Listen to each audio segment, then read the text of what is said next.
Chapter 81: The Return of the Snow Empress and the Creation of the Soul Core. Inside the laboratory of the Hall of Worship in Ming City, cool-toned spirit tool lamps cast an even glow. Metal instruments threw back a faint, metallic chill, giving the room an air of meticulous focus. Kong Ming'an hunched over a workbench, carefully engraving a metal template with a fine tool. He glanced now and then at the slowly rotating black spirit ring hovering beside him. A faint blue current of light flickered in his eyes. His expression was calm. Spirit power flowed from his fingertips into the tip of the engraving tool. Following the pre-designed structure, he incised winding, precise lines into the plate. After a long, concentrated effort, the final stroke fell. The entire array diagram flared briefly, then faded. Kong Ming'an raised his hand and pushed a surge of spirit power through the diagram. The pattern lit, complex matrix lines connecting and outlining a unique geometric beauty. But the glow was unstable. With a few flickers and a harsh hum, the diagram dimmed, and the core crystal at its center developed a hairline crack. Failed again. Sk. The energy structure still needs more optimization. Kong Ming'an murmured without much disappointment. It was an experimental failure, useful because each failure revealed what needed changing. He tossed the plate into the recycling bin and began recording his lab notes. Ever since his bounty had been canceled and occasional material refreshes ceased, his research had focused on developing imprint spirit tools. Making a spirit tool wasn't the hard part. An array diagram was essentially the inscription of an energy operations structure onto a carrier. The real difficulty lay in perfectly and stably solidifying a spirit ability's unique energy structure on a physical medium. A spirit ring and a piece of metal are very different, so the energy structure had to be modified and optimized. It was painstaking work that took time. He was ready to press on. Then, abruptly, Kong Ming'an paused as if sensing something. He turned to the center of the laboratory. Space rippled like water, and a gray door radiating a solemn, almost dead aura appeared silently. Two figures stepped through, one after the other. "You're the human who tricked the Snow Empress?" demanded a clear voice before he could see who had arrived. When his vision cleared, a pair of golden eyes filled his view. The sudden nearness made Kong Ming'an step back. The young girl before him was complete in his sight: long emerald hair, golden eyes, an exquisite white and green gown. Her delicate, doll-like face carried an undisguised haughtiness. With her small stature, she looked almost cute. Kong Ming'an ignored the barely contained menace beneath her appearance. A faint blue current of light flickered in his eyes as he assessed the girl's energy signature. Between her question and her aura, he recognized her immediately: the Ice Empress. He hadn't even finished identifying his visitor before his attention was drawn to the second figure in white standing behind her. "You returned later than I expected," he said. "After passing the 700,000-year heavenly tribulation, I had to take care of some things in the land of extreme north, so it took a little time," the Snow Empress replied softly. She had already moved beside the Ice Empress. Her ice-blue eyes were calm. Her cold, beautiful face now had a faint, dewy glow compared to when she had left. Ice Empress bristled. "No. Are you two just going to ignore me and chat?" Her indignation was obvious as she stepped forward to stand between Kong Ming'an and the Snow Empress. Her golden eyes were guarded. "Human, you are not allowed to get so close to the Snow Empress." "Who's getting close to whom?" Kong Ming'an muttered under his breath. He'd expected the Ice Empress might accompany the Snow Empress, but he hadn't thought about how to handle it. He didn't answer the girl. Instead, he looked at the Snow Empress. Their eyes met, and without a word, they exchanged a rough understanding.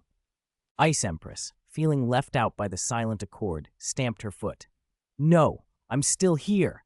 She couldn't hide her fury at being sidelined. A strange sourness rose in her chest. "You two, don't ignore me." Snow Empress let out a small, soft sigh and explained calmly, "Binger insisted on coming because she was worried about me. I've already helped her pass the 400,000-year heavenly tribulation. Her current state is good. Just..." She glanced at the fuming Ice Empress, then added, "a little impatient." "Impatient? Me?" Ice Empress shot a look of indignation at them, but with the Snow Empress standing beside her, she held her tongue. Kong Ming'an nodded as if he understood.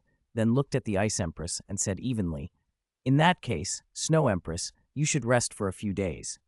I'll arrange for you to take Ice Empress around the city to familiarize herself, and you can adapt to your newly acquired power. Then we can proceed as planned."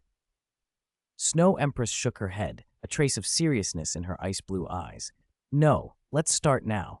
After passing the 700,000-year heavenly tribulation, I familiarized myself with it in the land of extreme north. I'm ready. Besides," she glanced meaningfully at the Ice Empress, who was practically snarling at Kong Ming'an, "if we don't make Binger believe you quickly, I really don't want to send her back to the land of extreme north."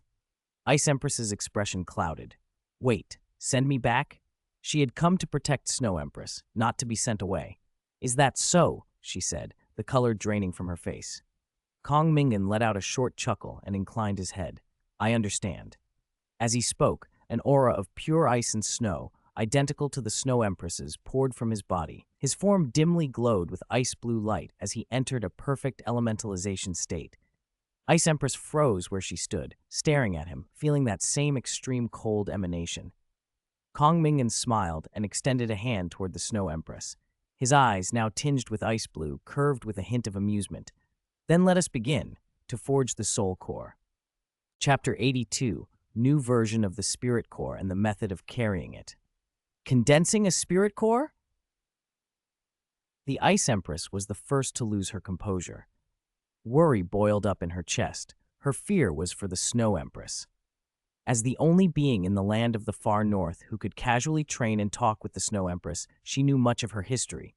The Snow Empress's origin had been damaged during her 600,000-year heavenly tribulation, and her second attempt at condensing a spirit core had failed, further injuring her origin. Attempting a second spirit core was already close to suicidal.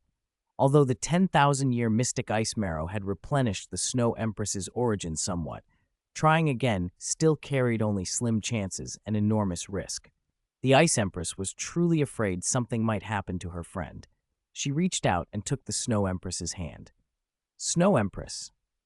"It's all right, Binger." The Snow Empress shook her head gently and pulled her hand back. Her gaze settled on the young man before them. "I trust him." For a few seconds, the Ice Empress stared as if the Snow Empress were beyond help. Then, after a beat of silence, she looked at Kong Ming'an with reluctant suspicion. "How confident are you?" Kong Ming'an gave a helpless smile. "Do you really not trust me that much?" "It's precisely because it's you that I don't trust you."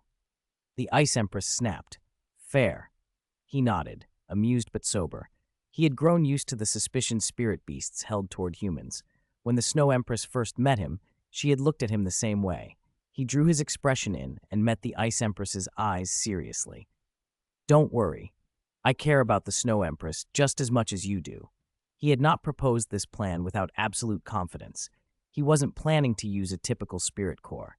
First, he had to understand what a traditional spirit core actually was and did.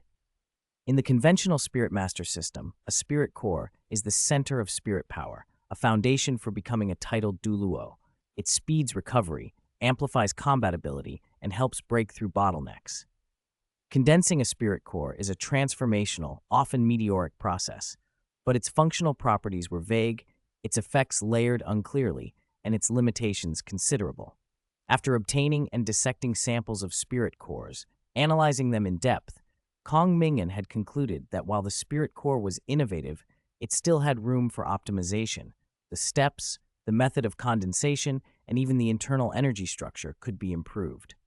Of course, for ordinary spirit masters, condensing a spirit core is life or death.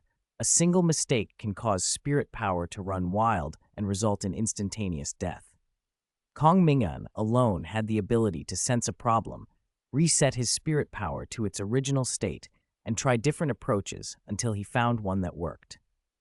His spirit power could not spiral out of control. With such a tolerance for error, and with the volunteered sacrifices of numerous spirit saints, spirit Duluos, and even a titled Dulo-level evil spirit master, he had been able to finish his improvements to the spirit core. Compared with the traditional system where you tack on other attributes like spatial power during the spirit core fusion for stability, I chose a single focused attribute and sculpted a stable energy structure around it. Kong Ming'an explained. I kept the energy pure and removed other less useful characteristics. I concentrated on building three core functions. First, absorption and transformation. The core rapidly absorbs any type of energy and converts it into the exact energy the user needs. If a spirit core is condensed as ultimate ice, any energy it absorbs will be transformed into 100% ultimate ice spirit power, perfectly matching the user's needs and maximizing energy use. Second, quality transformation. The condenser's spirit power is continuously purified through a cycle of devouring and release, gradually upgrading its quality.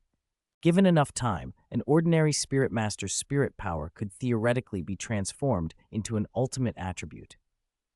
Third, self-adaptation and growth. The core adapts to its condenser through repeated use and grows stronger. Combine that with quality transformation and, for example, an ordinary ice attribute Spirit Master using the core could eventually have their spirit power and the core itself advance to ultimate ice levels. Kong Ming'an dismissed the holographic simulation of the spirit core energy structure that had floated above his palm and smiled at the two empresses. That's the spirit core I plan to make for the Snow Empress. Any other questions? The Snow Empress inclined her head slightly. She had seen so many of Kong Ming'an's inventions that she trusted his judgment. After everything he'd already tested, he probably understood her energy structure better than she did. If he said it could be done, she believed him. The Ice Empress, after listening, wore a puzzled expression that slowly cleared into comprehension and then into surprise. After a moment, she frowned. Are you planning the Snow Empress's second spirit core to also be ultimate ice? Yes, Kong Ming'an nodded. The Ice Empress's eyes lit with anticipation. Won't two spirit cores of the same attribute conflict if they both stay inside the body? Don't you have a way to resolve same attribute spirit cores clashing inside a body? Her voice carried hope. It was why most spirit masters choose a different attribute for their second core, usually spatial power, because two cores of the same attribute attract each other uncontrollably. They collide, the system collapses, and there's an explosion. It was a bloody lesson learned by many. Kong Ming'an's answer was matter-of-fact, no. The Ice Empress's hopeful look vanished, replaced by anger. Then why are you making one at all? He spread his hands. I never said the condensed spirit core had to be placed inside the body. Huh? For the first time since Kong Ming'an began speaking, the Ice Empress's eyes cleared completely. This idea crystallized for her. After a moment, she demanded, Then tell me, if the spirit core isn't placed in the body, where would it go? It goes here. Kong Ming'an smiled and raised his hand slowly. A spirit ring drifted up and paused over his palm, emitting a soft, steady glow. Chapter 83. The Method of Carrying the Soul Core and Secondary Modification of the Soul Ring. As the Ice Empress had warned, having two soul cores of the same attribute inside one body would inevitably lead them to aggregate and then explode from uncontrolled spirit power. At first, Kong Ming'an had been worried about that problem himself. A soul core is an intensely concentrated mass of spirit power. The Snow Empress had failed to condense a second soul core precisely because the strain damaged her origin.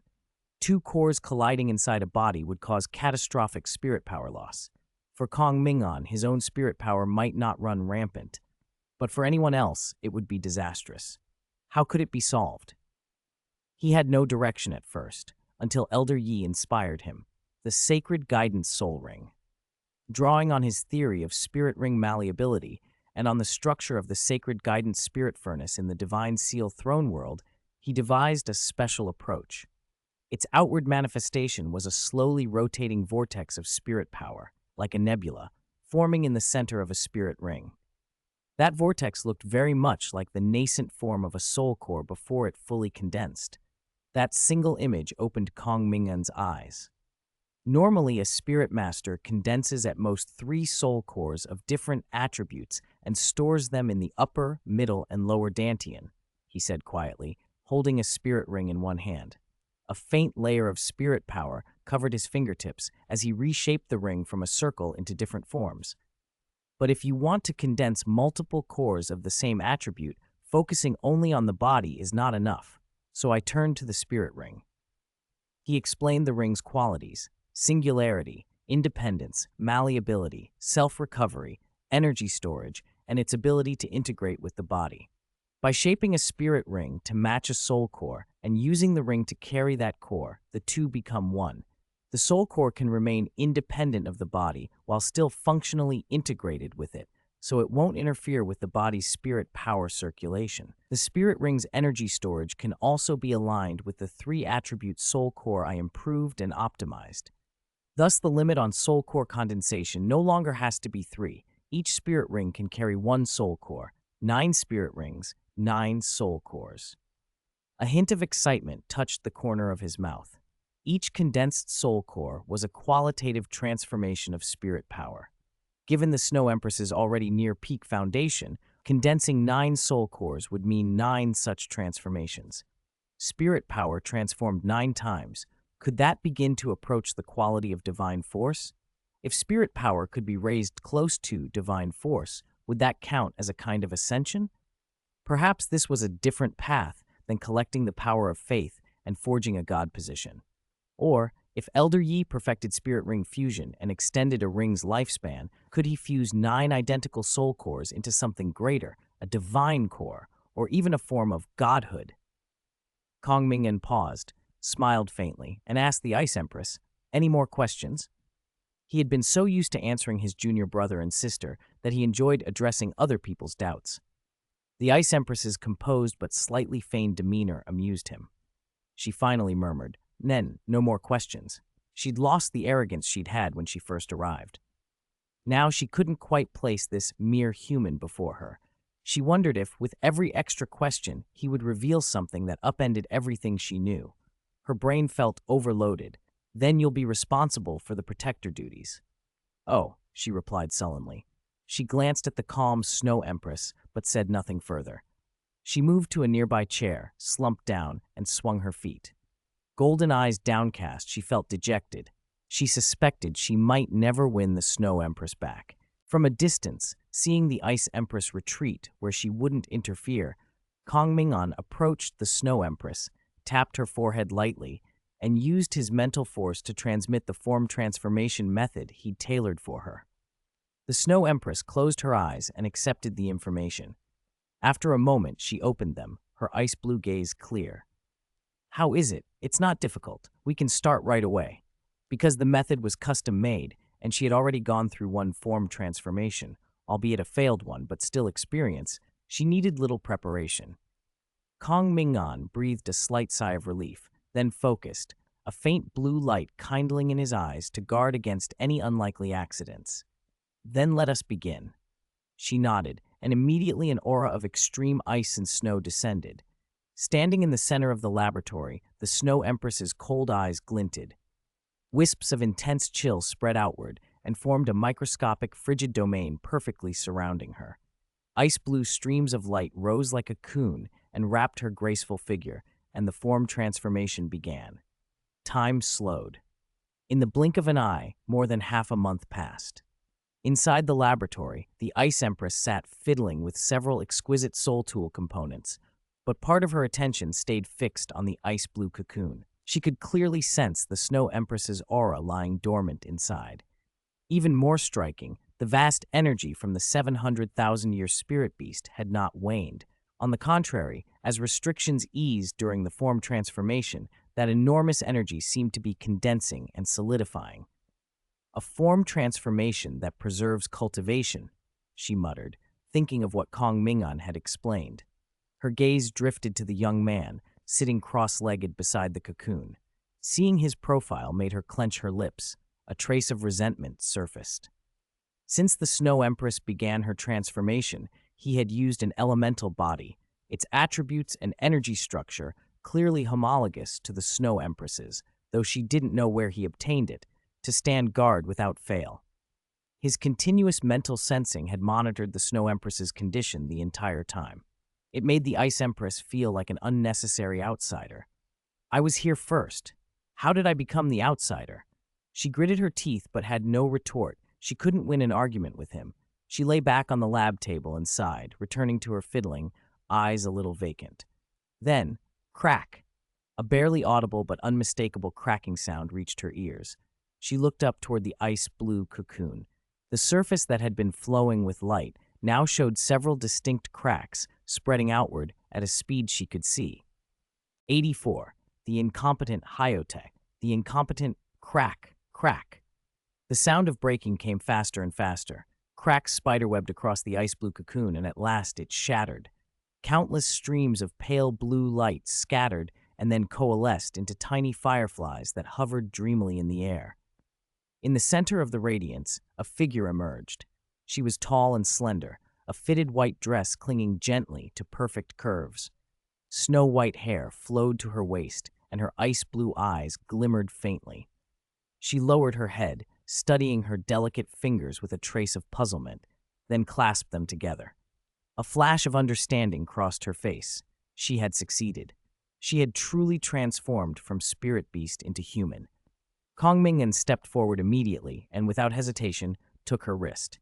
He poured spirit power through his fingertips, carefully scanning every energy flow and vital sign in her body to make sure the post-transformation condition was stable. After a moment, he released her hand and let out a quiet sigh of relief, his expression easing. No problem. The transformation was a complete success. No hidden dangers. How do you feel? The Snow Empress shifted her new body, her clear, cold voice threaded with wonder. Very good. It's a very strange feeling. She paused as if sensing something. Then the 9 spirit rings in her aura rose in sequence. Black, black, then 7 red rings. 2 black and 7 red. A suffocating surge of spirit power filled the lab. The intensity left no doubt. The aura had reached the human limit of a spirit master, a rank 99 limit duo. The Ice Empress, watching closely, sensed the change and quickly confirmed. It was indeed the Snow Empress, only her life form had become human. A flicker of thought passed through the Ice Empress's eyes. Perhaps because the Snow Empress had originally been a humanoid spirit beast, a snow maiden, her appearance barely altered in the shift. The Snow Empress closed her eyes, feeling what it meant to be human. When she opened them again, her ice-blue pupils held a complicated emotion. I can feel some of the restraints that bound me are gone. And the next heavenly tribulation I could sense before is completely gone too. It's as if the heavenly tribulation no longer sees me as its target. What? The Ice Empress almost lost her voice. The heavenly tribulation is gone? It really vanished? Are you sure, Snow Empress? The Snow Empress checked again, then answered firmly, Yes, I'm sure. The heavenly tribulation is gone. The Ice Empress stared at Ming'an, shock and new respect mingling in her gaze. Ming'an thought for a moment and then said, Try switching back to your original spirit beast form. The Snow Empress nodded. Her 7th spirit ring, the red ring that served as the anchor point for her martial soul true body, glowed faintly. A pale blue light pulsed from her and in 1 or 2 seconds faded. The Ice Empress felt it most clearly. That familiar spirit beast aura of the dominator of the extreme north had returned. Though the Snow Empress's appearance hadn't visibly changed, the Ice Empress could confirm she had shifted back into her spirit beast form. How does it feel? Ming'an asked. The Snow Empress furrowed her delicate brows. Discomfort edged her voice. The restraints are back, and the perception of the heavenly tribulation has returned. Having tasted freedom from those restraints and the threat of the heavenly tribulation, reverting to her beast form brought that heavy sense of oppression back. It made her inexplicably uneasy. Ming'an recalled a widely circulated rule of the god realm. Spirit beasts cannot become gods. The shackles and tribulation were likely part of that rule. Change back to human, he said softly. She shifted once more into her human body and visibly relaxed. A complicated expression crossed her face. Now that she had become human, she did not want to return to being a spirit beast. The feeling was strange and new, and she fell silent as she processed it. Ming'an began recording detailed data on the transformation. Then he took her wrist again, channeling spirit power to carefully probe her meridians, dantian, sea of spirit, and other internal structures. The Ice Empress stood by, watching their hands clasped together, a dull ache settling in her chest. She wanted to speak but had no reason, so she sat and watched, filled with helplessness. Powerless Ice Empress, JPG. After he finished the examination and confirmed that using the martial soul true body as the anchor for form switching posed no problems, Kong Ming'an finally relaxed. The transformation itself was complete. Next came modifying the spirit rings, condensing the spirit core, and achieving a perfect fusion of the two. He met the Snow Empress's eyes, and without words, they reached an unspoken agreement. "Leave everything to me from now on. Don't resist," Kong Ming'an said quietly. The Snow Empress understood and nodded. Under the Ice Empress's gaze, Kong Ming'an stepped forward and gently embraced her. She stiffened for a moment, faint ripples crossed her ice-blue eyes, and then she relaxed, returning the embrace and remaining still. The Ice Empress watched in silence, a growing numbness spreading through her heart. Numb Ice Empress. Suddenly, a brilliant ice-blue light flared and enveloped the two of them. The Ice Empress froze. She could feel their auras undergoing fusion. She stared as the light faded, and when it cleared, a tall, slender young man stepped out. He wore a luxurious moon-white robe embroidered with delicate ice patterns at the collar and cuffs. Snow-white hair fell naturally, a few strands resting on his chest, setting off fair skin. His face was strikingly handsome, about 70% like Kong Ming'an, more mature of course, but his brows and eyes carried 3 parts of the Snow Empress's cold, ethereal charm. His ice-blue eyes were like an ancient frozen pool, pure, clear, and utterly cold. The Ice Empress's heart skipped. She looked at that face, a fusion of both, and found herself unaccountably undone. Damn it, this human only resembled the Snow Empress by a fraction, yet she found herself completely unable to resist. An ice-blue spirit ring, a fully condensed spirit core. The Snow Empress, with resolute calm, averted her gaze for a moment, then lowered her head to rub her face, mind a little unsteady. At a distance, Kong Ming'an, who had taken on an entirely new form, did not notice her slight disorientation. He was busy acquainting himself with this new state, the spirit fusion with the Snow Empress, in which he was the dominant consciousness. His control over energy remained, though it could not be sustained for long, and using his instinctive energy control taxed him mentally. Still, it was just enough to complete the spirit core condensation and the spirit ring alteration. He tested the fused body briefly, feeling the power that far exceeded his original form, then began to work. He lifted one hand, and the Snow Empress's original 9th rank, blood-red 100,000-year spirit ring drifted into his palm. From his fingertips, countless transparent filaments of energy, as thin as hair yet incredibly dense, flowed out and wrapped around the scarlet ring. The ring's inner structure unfolded before him. The filaments moved like engraving knives and sewing needles, carving and weaving delicate patterns into the ring. As they traced and stitched, hidden designs on the ring shifted, slowly taking on an indescribable, chilling beauty. With his other hand raised, palm up, he gathered the Snow Empress's ultimate ice-snow spirit power. He had to multitask to meet the time limit, modifying the spirit ring while condensing a spirit core. His method for condensing the spirit core differed entirely from the norm. He did not compress spirit power first. Instead, he mentally constructed an optimized energy framework for the spirit core, then guided spirit power into that framework and set it rotating. As spirit power poured in, it reinforced the pre-built structure, causing it to solidify while the internal spirit power began to condense. Under Kong Ming'an's precise control, there was none of the usual life-and-death peril spirit masters face when forming a spirit core, only efficient, exact work. Minute by minute passed. The Ice Empress watched with bated breath, taking in every detail of the condensation and ring modification. The snow-red 9th ring changed completely into a deep, pure ice blue. Silver patterns flowed across its surface, profound and quiet, giving off a heart-stopping cold and vast energy, magnificent and mysterious. Beside it, a thumb-sized spirit core had formed, a tiny star of ice-blue light. It floated calmly, drawing in the surrounding heaven and earth origin chi, converting it into the purest, most absolute ice-snow energy. Kong Ming'an's eyes narrowed.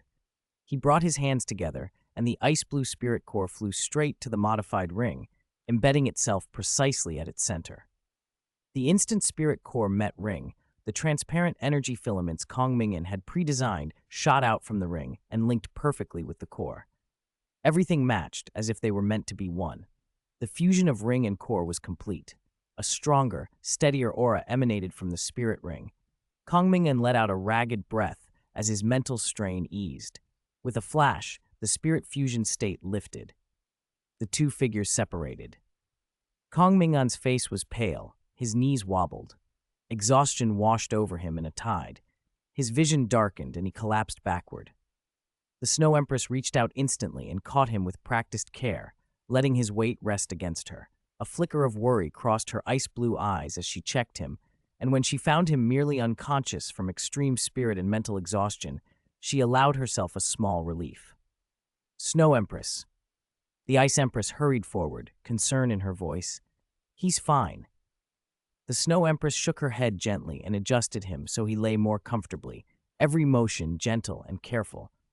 She looked over at the newly transformed ring that now housed its spirit core and fell silent for a moment. Then she lifted her head to the Ice Empress and asked softly, "Binger, do you trust him now?" The Ice Empress was quiet. Her gaze lingered on Kong Ming'an's pale face. The image of his adult countenance flashed unbidden through her mind. She pursed her lips and whispered, "I don't know." Trusting a human was not easy for her.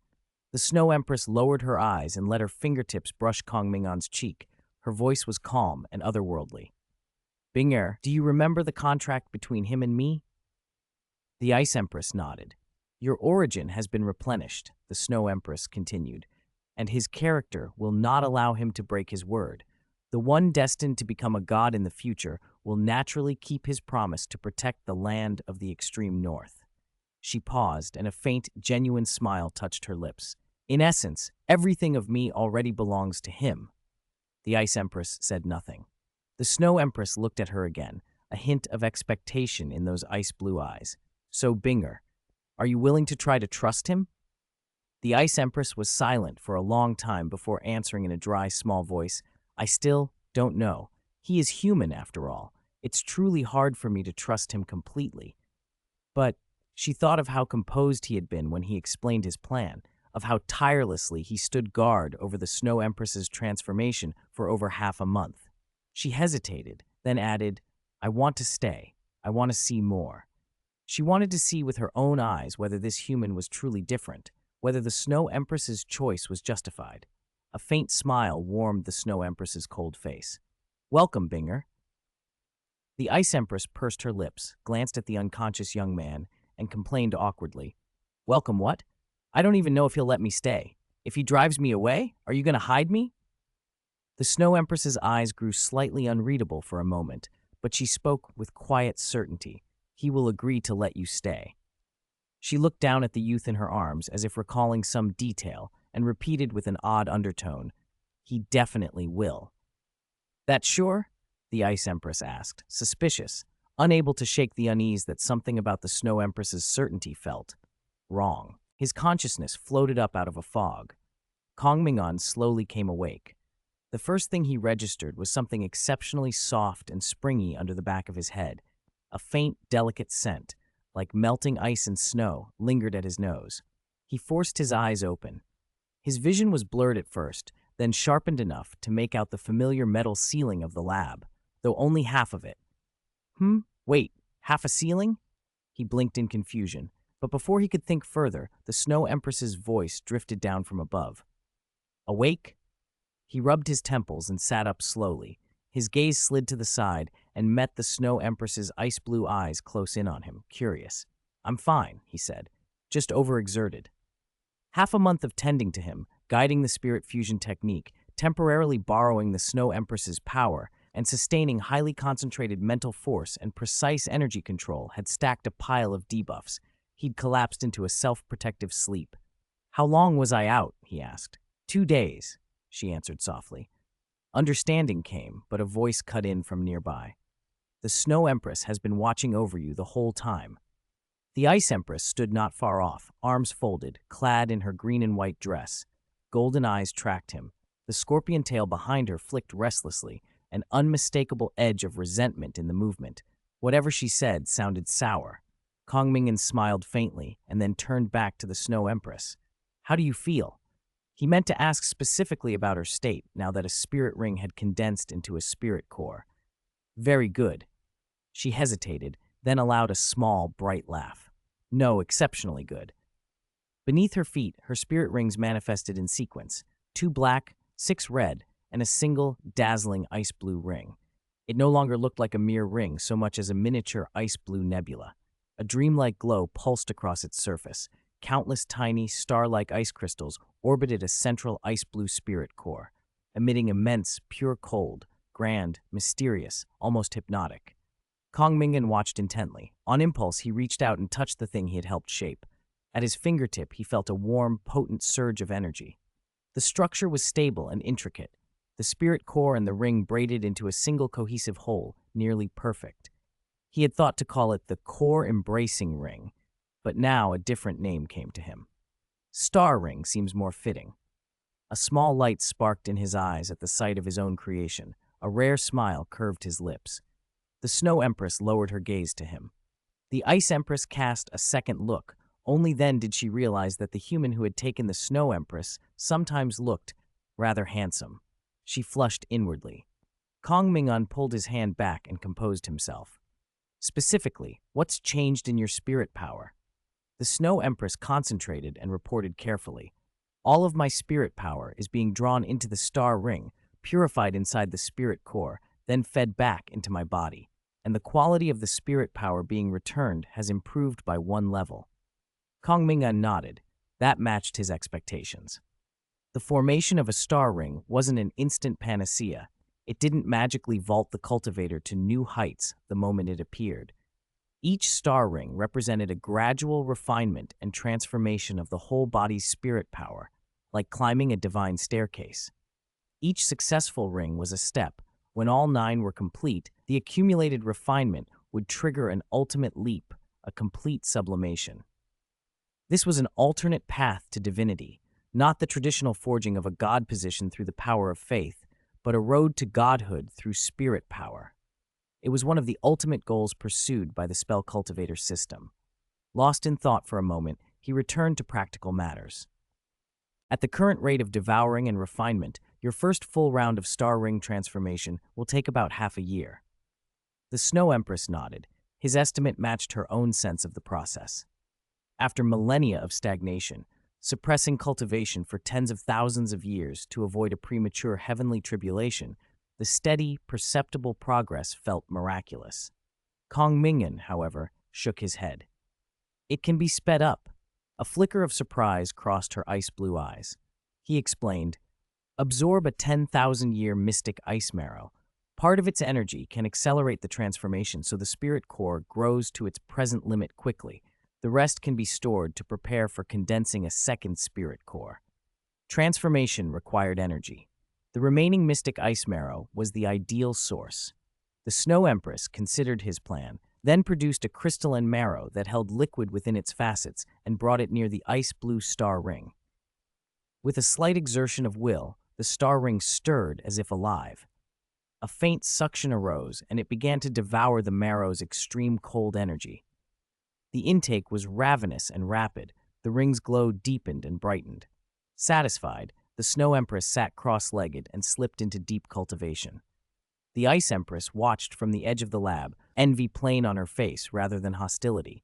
For something like her, an apex spirit beast, to see a clear method for further advancement was deeply stirring. She pursed her lips, anticipation gleamed in her golden eyes. Kong Ming'an glanced at her, unable to hide a smile. What, you want to learn? The Ice Empress stiffened, turned her head away, and crossed her arms tighter. Who would want to learn? Kong Ming'an let his gaze drift to the scorpion tail that swayed behind her. Amused. It's not impossible to cultivate the star ring method, he said slowly, but it will require time. First, you must understand that the star ring method is not universal, Kong Ming'an said. It was engineered specifically from the Snow Empress's physiology and energy structure. To generalize it would take a long time of adaptation and refinement, and the cultivation requirements are harsh. A 90-level spirit master can usually condense an ordinary soul core, but my version, because it has growth potential, doesn't need a large initial reserve of spirit power to form. What it does demand, though, is far greater precision in spirit power control, at least a superduo level. He continued without pause. On top of that, the spirit ring that bears the soul core must be at least a 100,000-year ring. A 10,000-year ring can't handle the stress. Kong Ming'an's voice grew dry with memory. We had to ask a self-sacrificing titled Duluo of the evil soul masters to endure the process. Using Elder Yi's only partly finished spirit ring fusion technique, we forged a shaky 100,000-year ring that could carry the new soul core. It worked until I withdrew the sustaining force and the half-finished star ring became unstable and annihilated itself. He gave a short laugh, then sobered. But these technicalities aren't the worst problem for the Snow Empress. The real flaw is energy. He became serious. All the 10,000-year profound ice marrow, the Snow Empress's supply, plus whatever I had left, together they can probably only support her in condensing 4 or 5 star rings and letting them grow to their limit. To keep condensing more, you'd still need massive amounts of spirit power. After all, the ultimate aim of the star ring method is the sublime transmutation of spirit power toward godhood, and the energy required for that kind of ascent is enormous. The Empress's voice came out thin. So you have some vast energy source? No, Kong Ming'an answered bluntly. For a heartbeat, she drew in a breath. Then, despite her slender composure, a bright light stirred in her eyes and her pulse ran quicker. She hesitated, torn. Then, unable to resist the promise of godhood, she asked, "You can help me?" "Yes," he said, narrowing his eyes and smiling, a patient, knowing smile. From his storage spirit tool, he drew a blank contract and began to write, methodical and practiced. When he finished, he slid the freshly penned agreement across to the Snow Empress. "So," he said, voice like a silvered temptation, "do you want a sign?" The Snow Empress regarded his smooth movements and easy smile with suspicion. Her delicate face tightened. She instinctively stepped back. He seemed so practiced, so ready with this move. Could there be a trap? Yet the chance to become a god glittered before her. She bit her lip and fell into indecision, torn between caution and desire. Outside, far from Shrek City, night lay heavy over the road. The moon hid behind clouds, and the stars were sparse. A small convoy rolled along, its spirit beasts pulling quietly. The city still lay a dozen li ahead. The lead animals whinnied suddenly and fretfully. The lead spirit master drew the reins, then halted. The rest of the convoy stopped in turn. Directly ahead, sitting motionless in a simple wooden wheelchair, was a hunched figure who seemed to have been waiting there for some time. Moonlight broke through the clouds and fell on an aged but benevolent face. Dragon god Duluo Mu-en. He lifted his clouded eyes toward the most ornate carriage in the line and spoke with a calm, steady authority that nevertheless carried undeniable weight. "Dubusi, leave Shrek City." A scoffing laugh answered him as the carriage curtain was thrown back. Dubusi stepped down, broad-shouldered, dark green hair bristling, an aura of condensed might about him that leaked no hint of weakness. Muen's expression flickered. From Dubusi's body came a raw, terrifying energy, chi and blood power, vivid and fierce. Dubusi stopped a few paces from the wheelchair, a contemptuous sneer on his face. "Leave Shrek City? On what authority, Muen? Your body's half ruined." Muen's gaze stayed level. "Leave Shrek City," he repeated. Dubusi's sneer widened. "Is that all you can say? A few days ago, before I drove Xuanzi off, he spoke better than you did." Muen said nothing more. Then, from his hunched frame, a terrible aura uncoiled. Golden light shot into the sky, painting half the night as bright as day. A crushing pressure, pure, bright, immense, laden with dragon might, rolled toward Dubusi like a tidal wave. The air itself seemed to harden. The ground trembled under the weight of such power. This was the authority of a peak Dulo. Yet Dubusi did not budge. He laughed, and the dark green glow of his chi and blood burst outward, shooting white-hot into the clouds. His body spirit unfurled, tempering his flesh to a metallic sheen, while potent, poisonous spirit power layered over him. Chi and blood, body spirit and poison, 3 brutal forces stacked together, his body glowing faintly as if lit from within. He resisted Muen's dragon light with raw physical might. The 2 titanic presences collided in a silence that roared. Muen's advantage in realm gradually told. His luminous spirit power compressed the space around Dubusi and began to force him back, if only slightly. Muen's eyes shone as he spoke slowly. "Dubusi, take the people of the body sect and leave. I do not wish to cause more slaughter." The contempt on Dubusi's face only deepened. Then, with sudden precision, 9 perfectly matched spirit rings rose and hovered around him. They lit up in sequence, not to unleash a spirit ability, but to perform a ring release. The rings cast aside their restraints, and a deluge of stored spirit power poured into Debussy like a breached dam.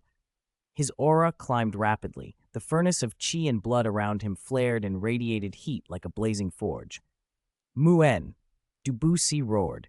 His body swelled, skin hardening to a metallic hue, and he drove a fist forward. Ming'an's face grew grave. He raised his withered hand and, with slow, inexorable force, threw a punch, an attack the old records called King's Descent upon the world. The impact detonated in the air. A shockwave tore outward. Ming'an's wooden wheelchair flew aside, but the old man himself remained standing, hunched yet unmoved. A thin frown crossed his brow as he felt the blow. It was not traditional spirit power he had met. There was a raw, domineering force to it. This was qi and blood. Chapter 88, Poison Undying. My body sect is truly thriving. A thought flickered through Ming'an's mind. Qi and blood. He stopped holding back. Golden light flared in his eyes as he slammed out a punch that seemed to carry the will of the world itself, driving straight at Poison Immortal. Poison Immortal didn't dodge. He crossed his arms and met the blow head-on. Boom, he was blasted away like a cannonball, spitting blood. Deep cracks spidered across his chest as if his body might split in two. Yet midair, he only shifted his posture and landed as lightly as a feather. He shook himself once, and the terrible wounds along his chest knit at a rate visible to the naked eye. The qi and blood around him still burned like a raging fire. Ha! Is that all the dragon god Duluo has? Poison Immortal sneered, wiping blood from his mouth. Ming'an's expression didn't change. Seated in his wheelchair, he kept striking, punch after punch, each blow layered with the purifying brilliance of Sea God's light atop the fist shadows of Reign Over the World, raining down on Poison Immortal. Bang! Bang! Poison Immortal was driven back step by step. Blood blossomed across his body, and the brittle cracks of breaking bones rang out sharply. Yet he seemed to possess an immortal body. No matter how grievous the wounds, the vast wells of qi and blood inside him surged to forcibly repair the damage. As he endured the onslaught, he laughed maniacally. Ming'an, if your body were whole and you were at your peak, I'd leave. But with your crippled body, how long can you keep up a full-power assault? How many times can you still use your sea god's light? He spat, eyes glittering. Ming'an drove him through the ground, voice ice-cold. Killing you a few times is enough. Poison Immortal crawled from the pit, bloodied but unbowed. His aura intensified rather than fading. He snorted. Kill me a few times? Then try. Your sea god's light will only put me on the brink of death, enough for me to escape, recover, and come back. How many times can you use it? How long can an old fellow like you keep this up? How many moves do you think that trash Xuanzi can block me with? And if I wanted, how long do you think it would take to slaughter your whole Shrek line? Every word struck at the bone. Ming'an's assault faltered. He sat motionless in his wheelchair, moonlight tracing the lines of his aged face. After a long silence, he spoke, voice heavy with weariness. What is your true purpose in coming to Shrek City? Poison Immortal chuckled, arrogance dripping from his tone. Your people tried to seize the property of our business partner in violation of the rules. I'm just here to back our partner and see justice done. Our body sect is only in Shrek City to do business honestly. Ming'an's gaze was steady and assessing. Then, without fanfare, his hunched form grew hazy and vanished into the night. Only his voice lingered, calm and cold in Poison Immortal's ears. Poison Immortal, I know the location of your body sect. I'm a man near the end of his life. If Shrek suffers for your sake, I won't hesitate to cause slaughter before I die. Poison Immortal remained still, listening. After an hour, satisfied Ming'an had truly left, he swore under his breath. Pain was horrible, he thought, but the thrill of power was intoxicating. Mastering qi and blood had amplified him beyond expectation. He could now fight Ming'an one-on-one and not be defeated. A breakthrough into higher levels suddenly seemed within reach. Live a few more decades, long enough for the younger members of the sect to grow. Strange as the process had been, the body sect would prosper. His figure became a shadow as he returned to the convoy. He raised a commanding hand and called, his voice booming like a bell. Members of the body sect, into the city. Inside the golden ancient tree at Shrek City, Ming'an reappeared quietly. He gave no sign of his arrival, but Super Duo cultivators present could tell his aura was dimmer than when he had left. Concern flashed across their faces as they closed around him. "Elder Mu, you're back!" Xuanzi came forward first. Bruises still marred his face and his aura was weak, the result of a clash days earlier between Body Sect disciples and Shrek students outside the city. Xuanzi had tried to stop them and was badly wounded by Poison Immortal, which was why Ming'an had been the one to confront him directly today. Ming'an sank back into his reclining chair and let his cloudy gaze sweep the gathered faces. His voice carried fatigue. "Poison Immortal is tougher than expected. He's mastered Qi and blood. I can defeat him, but I can't kill him outright. A prolonged stalemate would hurt Shrek." Silence fell. If even Elder Mu could not deal with Poison Immortal decisively, the Body Sect would be a permanent thorn in Shrek City's side. Muen's eyes lingered on Xuanzi, a faint disappointment hidden in his look. The gluttonous divine ox spirit was a top-tier spirit, a powerful asset that still held a slim chance of reaching the ultimate limit, but Muen could not see that potential in Xuanzi now. After a pause, he tried to encourage him. "Xuanzi, focus on your cultivation. Push for that 99th level breakthrough as soon as possible. Then you can truly support the academy." Xuanzi bowed his head, ashamed but resolute. Muen's gaze moved through the crowd and rested on someone farther back, Zhang Lexuan. In her, he still saw that slim possibility. The day the grand competition ended, she'd leapt to level 70 and had forcefully skipped a grade to absorb a 70,000-year spirit ring. Injured, she had recovered quickly, and her cultivation hadn't slowed. Over the years since the competition, she'd climbed to level 74. If she could absorb another 100,000 or 200,000-year spirit rings, reaching level 98, and perhaps a titled Duluo before 30, might be within reach. With her temperament, she could be the one to keep Shrek clean. Muen lowered his eyes and sighed. "Pass down the order. For now, all teachers and students of the academy must act discreetly. Avoid conflicts with the Body Sect and its allies." The response was immediate and unanimous, but faces betrayed reluctance. Shrek Academy had ruled the Duluo continent for 10,000 years, the #1 academy in the world. Few expected it to be pressed into such a defensive stance. The assembly dispersed, the room returning to its quiet. Muen remained alone, staring out the window, his figure small and desolate against the moonlit city. 89. Hyote's somewhat humorous skill set. Time moved slowly in Kong Ming'an's laboratory in Capital City. At a workbench, the Ice Empress was engrossed in inscribing a spirit ability into a blank spirit ring. Still wearing her green and white dress, she sat on a tall lab chair, legs in black stockings suspended properly rather than idly swinging. Her golden eyes were fixed on the ring as extreme ice spirit power traced itself across its surface until, finally, the ring glowed a faint ice blue. She let out a small sigh of relief. She calmed her mind and glanced inward at the contract linking her to that annoying fellow. The progress bar marked value had ticked up a bit. A slight smile crept onto her lips. In the end, she hadn't resisted the temptation of Kong Ming'an's star ring path to godhood. She'd signed the contract. To make sure he wasn't hiding anything, she'd even shown it to the Snow Empress first. As expected, there were no tricks. The contract was essentially the same as Snow Empress's.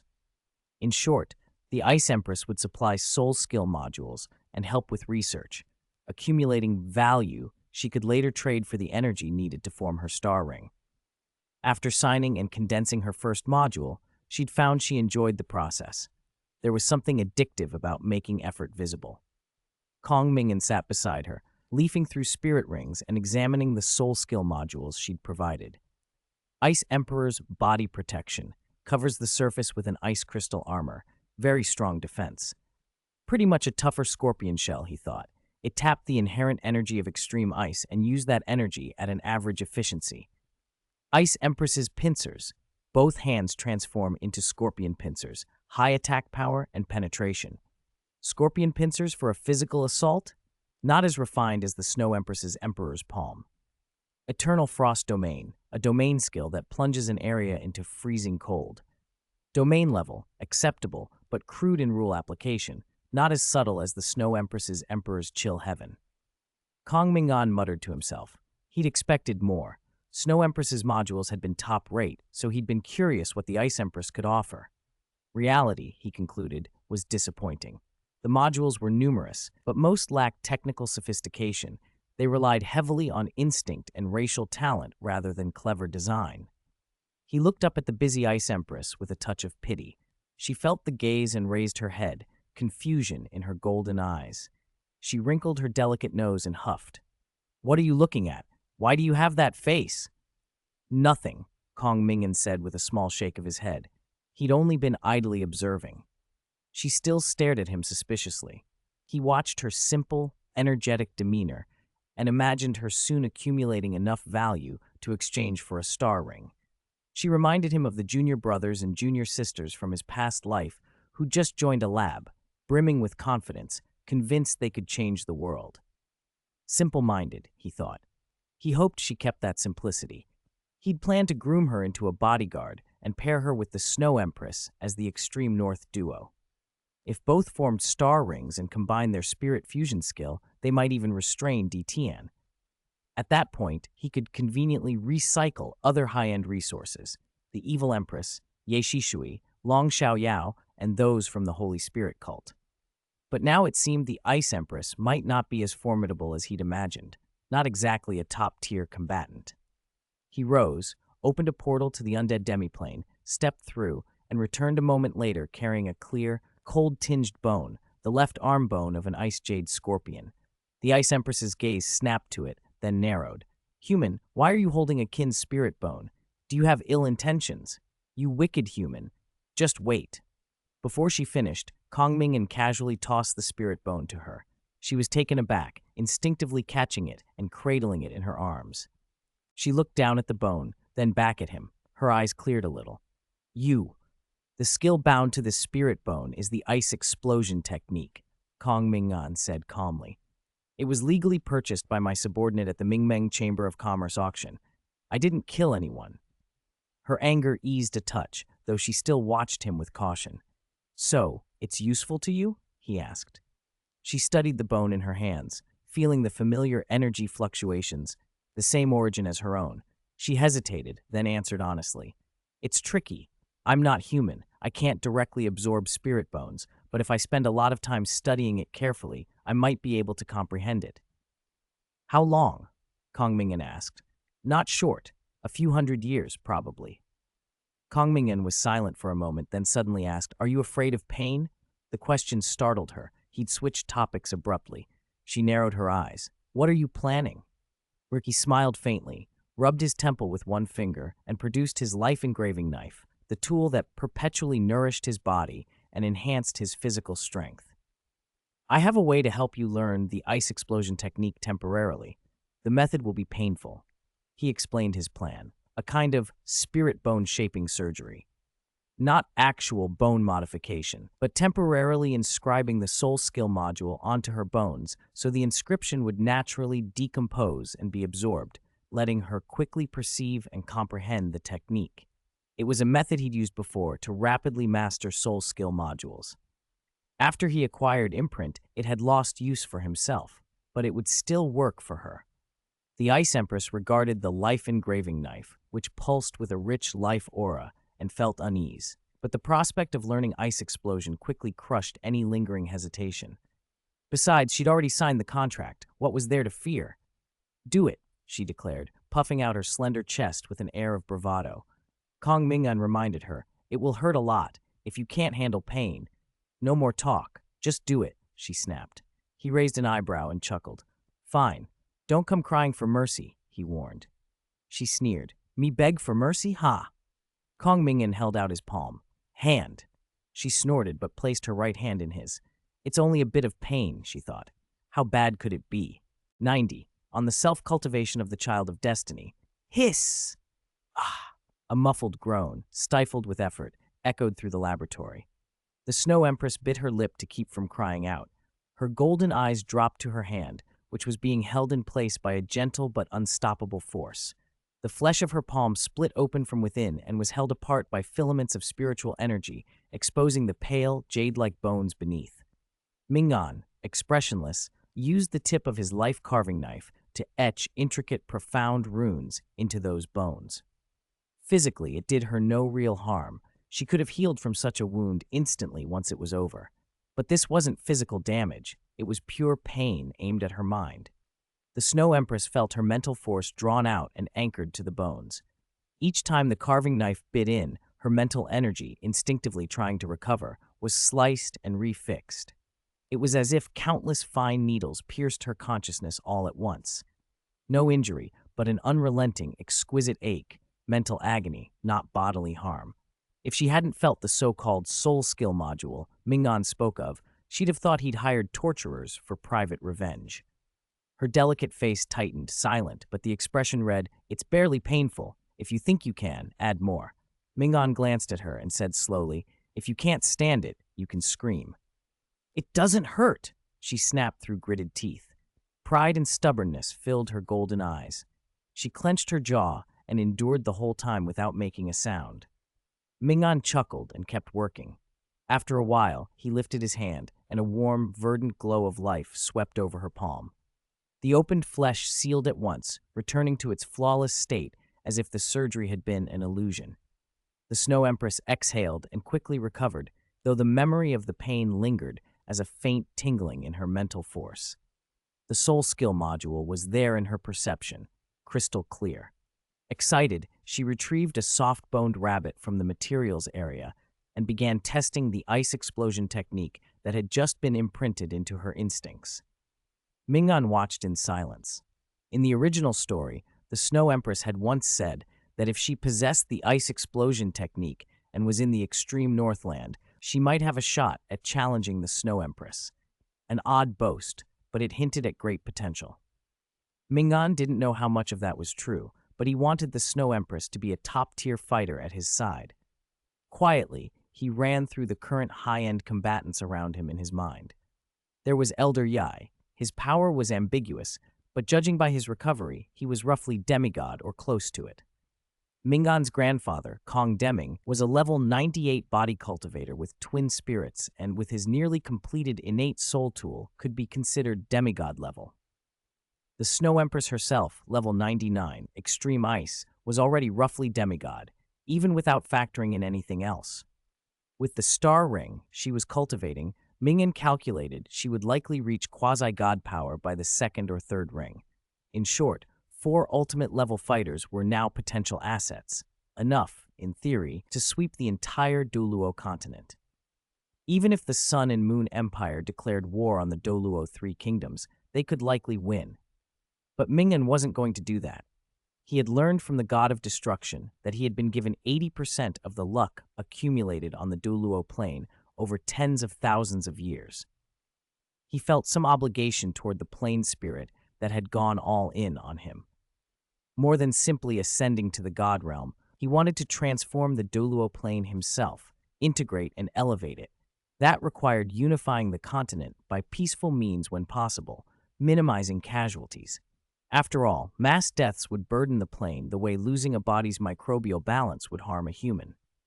He preferred decisive displays of force, strong enough to cow opponents, while avoiding wholesale slaughter, except where absolutely necessary.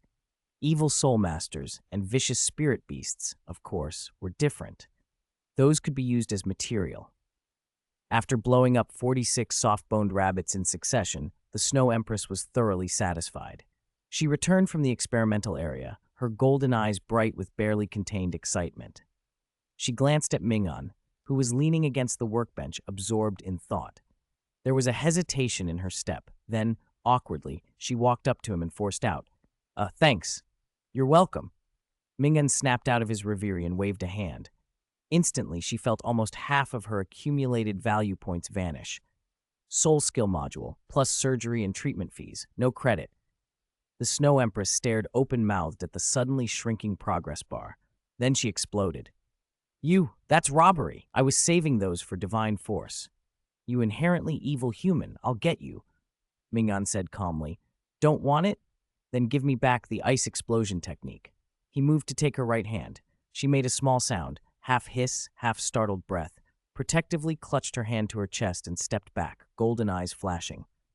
"Dream on. It's mine." Ming'an withdrew and nodded. "Oh, Then that means you accept the transaction. The Snow Empress bit her lip. She could feel the ice explosion technique's soul skill module in her mind as clearly as ever. The teeth-grinding sting of those deducted points hurt, but she could not surrender the powerful spirit ability she'd just acquired. She looked at Ming'an with a mixture of revulsion and helplessness. All she could manage, through clenched teeth, was, "Bastard." Ming'an arched an eyebrow. Was that supposed to be an insult? Watching her bristle, hiss, grit her teeth, and yet be utterly unable to do anything about it amused him. Then he remembered something and chuckled. Oh, by the way, that pain just now could have been avoided. The Snow Empress froze, then her eyes widened. Then why didn't you avoid it?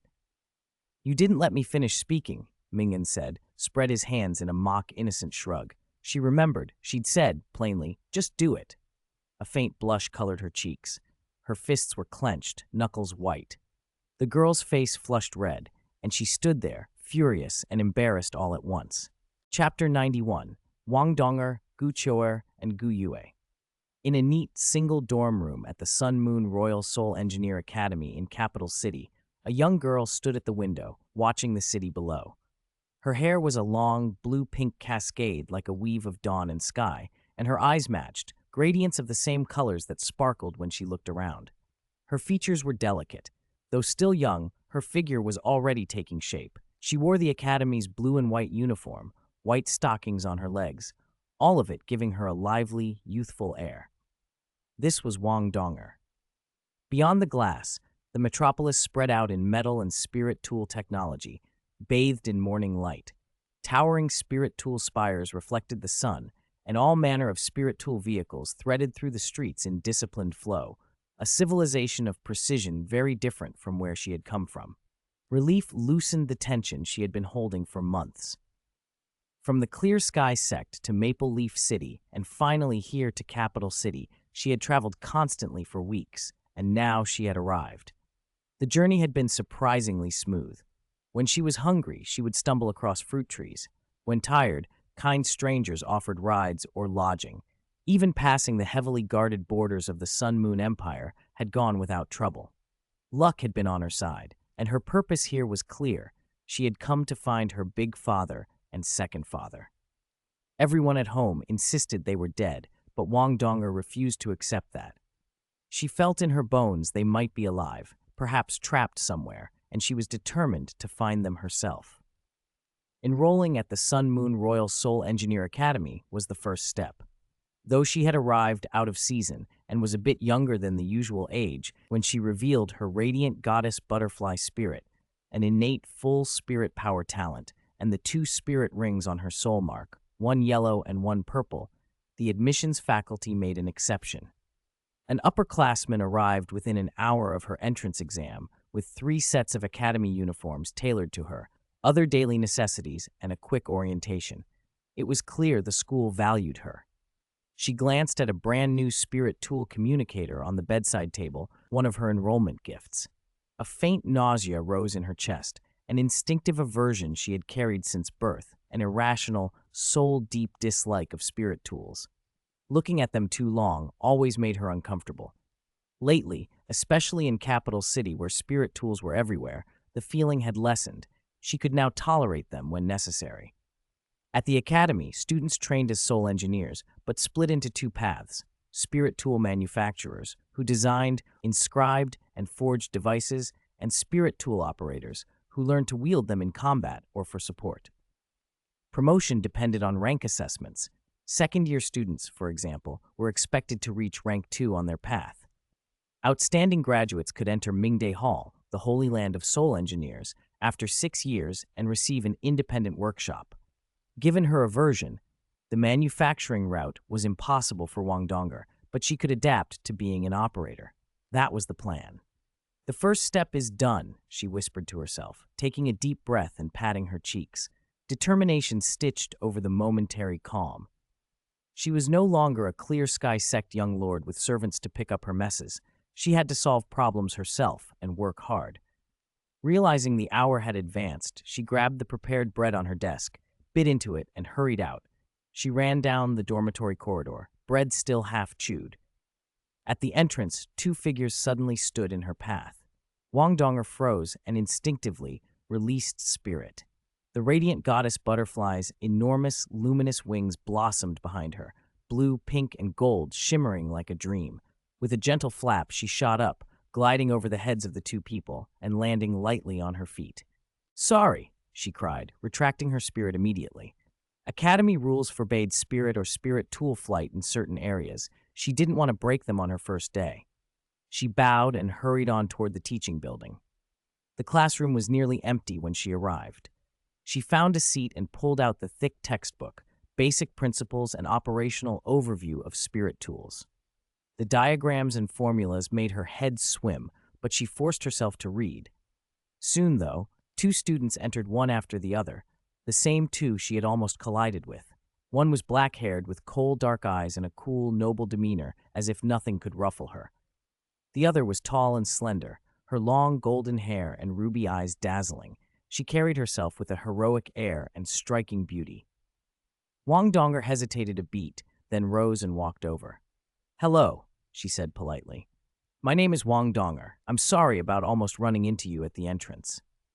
The black-haired girl regarded her for 2 seconds, expression unreadable, then replied in a cool voice, "Guyue." The golden-haired girl, who seemed a bit surprised that Guyue had spoken first, smiled brightly and introduced herself in a spirited tone, "Gu Chuer." After that, the two walked to the other side of the classroom and took their seats. Wang Donger returned to her desk, determination renewed, and the city, the academy, and the search for her fathers all ahead of her. Wang Donger watched their retreating figures for a moment without thinking much of it, then went straight back to her seat and resumed cramming everything related to spirit tools to catch up with the class schedule. Across the room, Guyue had isolated their voices and calmly said to Ancient Autumn, "Ancient Autumn, you can keep an eye on Wang Donger for now, but don't interact with her too much." Ancient Autumn frowned. "Why, Sister Sovereign? Is there something special about her?" "Her soul carries a faint trace of divine sense. The aura matches that of the sea god from 10,000 years ago." Ancient Autumn started. "The sea god, a divinity from the god realm?" She paused, thinking it over, and seriousness flickered in her eyes. "Then should we?" "No." Guyot closed the book she was holding and denied it gently. "No need. There's evidence of an arrangement by the power of fate, very obvious but very subtle, like a last-minute decision. It looks like the plane's will, probably an opportunity or trial actively sent for that son of destiny." She added, "You can sense the general direction of the son of destiny, but not his exact location. Using the arranged fate trajectory on her should make it easier to find the target." Ancient Autumn nodded in understanding. "I see. I'll find an opportunity to get to know her a little." Guyu's gaze remained calm. She said no more and turned her attention back to the special book in her hands, its cover labeled Elementary Spirit Ring Interpretation. Compared to Wang Donger, who had just arrived, Guyot and Ancient Autumn had already enrolled. Guyot had personally seen to their disguises, age and displayed cultivation level tuned perfectly. She had quietly displayed an astonishing aptitude in mental force and spirit tool crafting and secured a small allocation of resources. Soon after, she received a recruitment offer from an internal school association called Sun Moon. She looked into the association and learned it had only been founded within the last year, but it had quickly absorbed the top clubs in the academy, apparently with the Dean Jing Hongchen's approval and backing. Most members were outstanding students or prodigies from the Sun Moon Royal Soul Engineer Academy. To better fit the identities of ordinary human students, Guyue and Ancient Autumn joined. After signing a strictly confidential agreement, they gained access to the cultivation materials circulated within the association. "Spell cultivator," Guyot murmured, her fingertips brushing the theories on the page that overturned traditional Spirit Master doctrine. She glanced at the other book Ancient Autumn was reading. Its cover read Body Cultivator, Detailed Explanation. Elementary. Body Cultivator, Guyot repeated inwardly. Ancient Autumn had told her the Body Cultivator path fit her golden dragon martial soul exceptionally well. Guyot herself was curious about that path, but the agreement's restrictions temporarily blocked her access to the deeper content. The contract was precise. She could have erased it, but doing so would trigger alarms and risk exposure. So she suppressed her curiosity and focused on the spell cultivator theory in her hands. Spirit rings, really usable like this? Stripping residual souls, modularization, self-condensation. Fascinating. A faint purple gleam flashed deep in Guyue's black eyes. Although she couldn't be certain who authored these subversive theories, her intuition said they were likely connected to the Son of Destiny, someone who had gathered enormous luck. Her curiosity only grew. She looked forward to meeting this so-called Son of Destiny. Time flowed, and outside events slowly changed things, even inside the laboratory. Under its cool lights, a scene of quiet harmony unfolded. A petite girl, in a delicate white and green dress, sat on the edge of a cold workbench. Her small feet, clad in sheer black stockings, swung idly and sometimes brushed the many light blue energy models beside the youth who was absorbed in his work at the desk. Snow Empress leaned one hand on the countertop, while the other toyed with a pile of slightly dog-eared storybooks, gifts from the youth when he worried she might be bored. She had devoured them, then reread them until they were worn, but he had long since forgotten to replenish her stack. Snow Empress puffed out a cheek, golden eyes shifting until they settled on the youth's profile. He was within arm's reach, right beside her right thigh. Humph, she snorted inwardly, a mixture of dissatisfaction and mild resentment coloring her thoughts. Serving as his guard in place of the Snow Empress had given her a clearer picture of Kong Ming'an's daily life. His routine was terrifyingly regular. Most of the time, like now, he sat drawing and writing on the workbench's light screen, surrounded by countless special structures of blue energy lines she couldn't make sense of. Strange fellow, she thought, though she had to admit a part of her believed what she'd told others. He is different from other humans.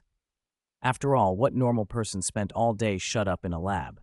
He had his merits. He never brushed off her questions. If she asked, he answered, never perfunctory. Guarding him every day wasn't boring. It was better than waking in the extreme Northland to hunt, eat, and stare blankly. Snow Empress used the storybooks as a cushion, resting her hand on top and cupping her chin. She traced his profile with her gaze. Long lashes cast faint shadows beneath his eyes, and his slightly pursed lips showed concentration. His handsome features gained a soft, quiet charm when he was absorbed in thought. Snow Empress watched, half captivated, and had to admit inwardly he looked much more appealing like this than when he held a carving knife and operated on her.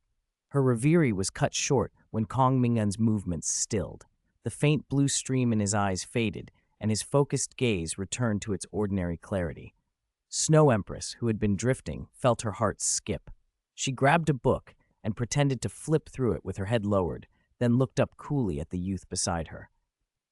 "Finished?" she asked. Kong Ming'an turned, about to speak, but his gaze paused on the book in her hand. After a moment, he reached out, flipped the clearly upside-down book to the right way, and said, "Elder Yi has emerged from seclusion. Come with me to see him." "Ah! Oh!" Snow Empress started, cheeks heating. She tried to offer an explanation, but Kong Ming'an had already turned and was walking toward the exit.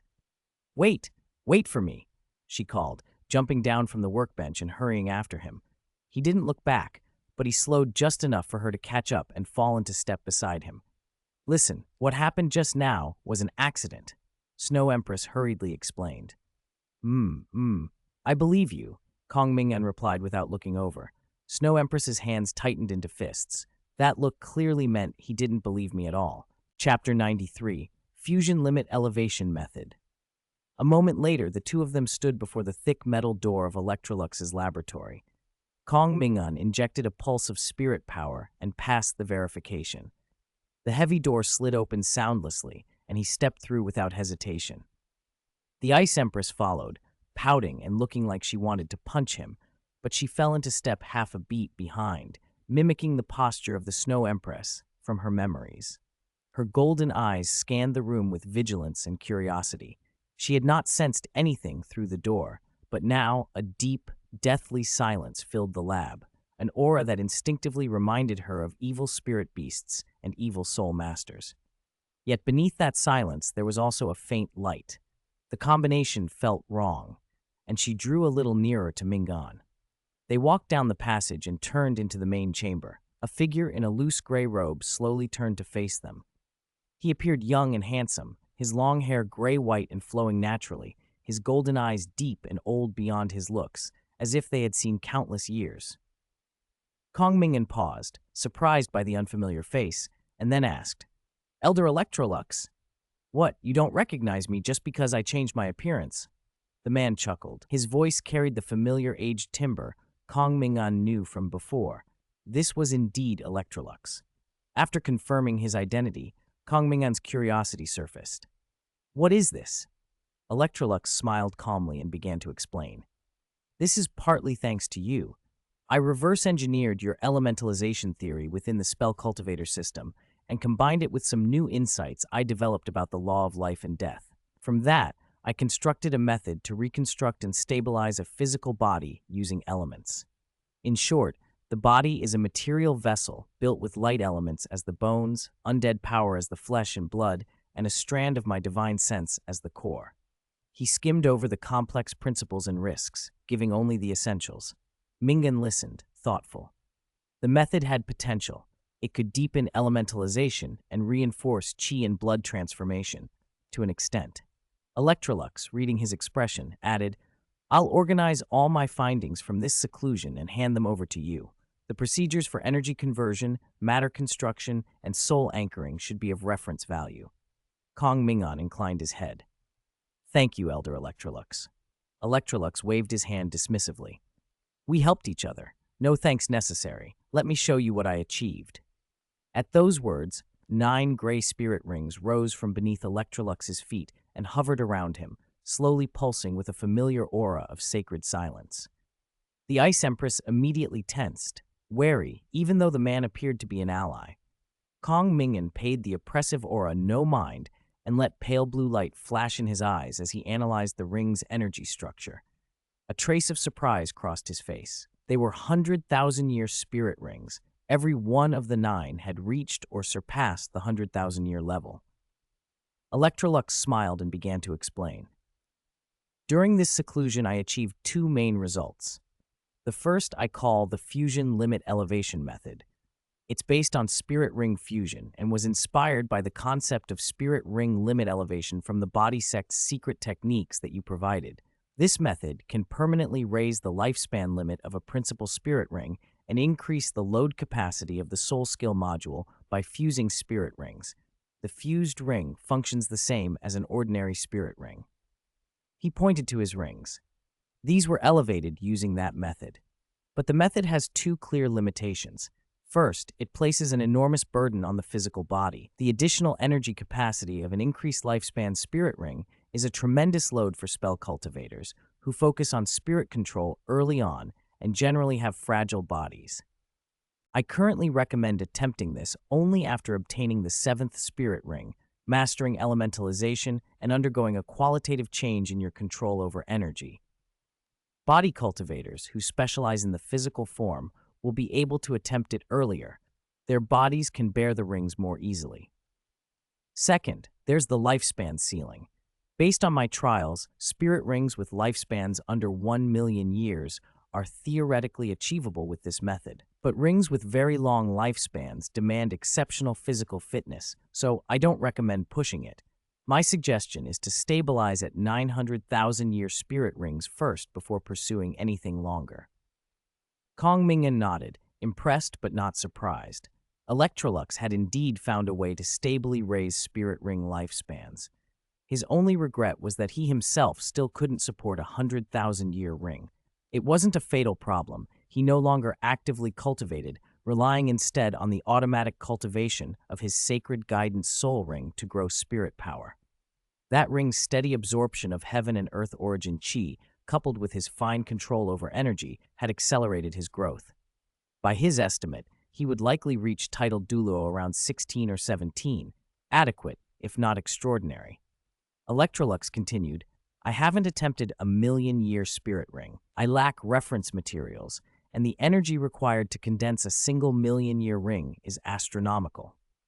I can't be confident enough yet to try. I suspect that reaching the 1,000,000-year level marks a qualitative boundary and may brush up against the domain of gods. If resources permit later, I recommend continuing in-depth research. Ming'an's mind stirred at the mention of a million-year ring. He thought of a certain sky dream, Tianmeng, probably still lingering on the outskirts of the Stardew Great Forest, a million-year spirit beast who could provide valuable reference data. Perhaps he could be coaxed out and invited to cooperate. Electrolux nodded, as if reading his thoughts.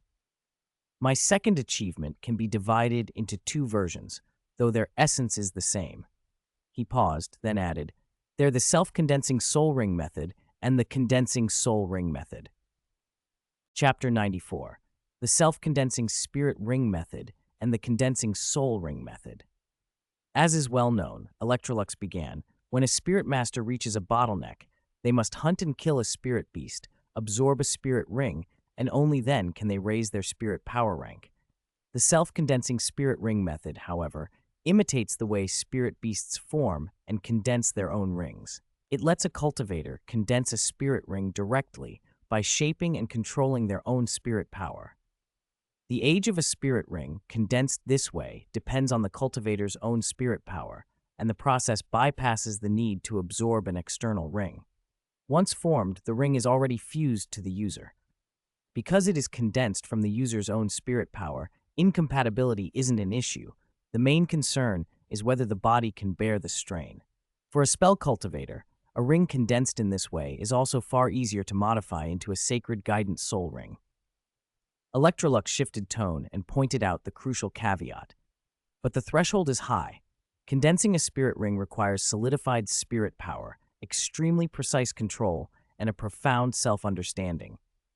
At present, this method requires a spirit master from the traditional system, a titled Duluo, someone who has condensed a soul core and already works with solidified spirit power. Yet for a titled Duluo, unless they have twin spirits, spirit rings are usually unnecessary, so the method occupies a strange niche. I haven't optimized it yet. He paused, then slowly raised a hand. Gray threads of spirit power gathered and wove together.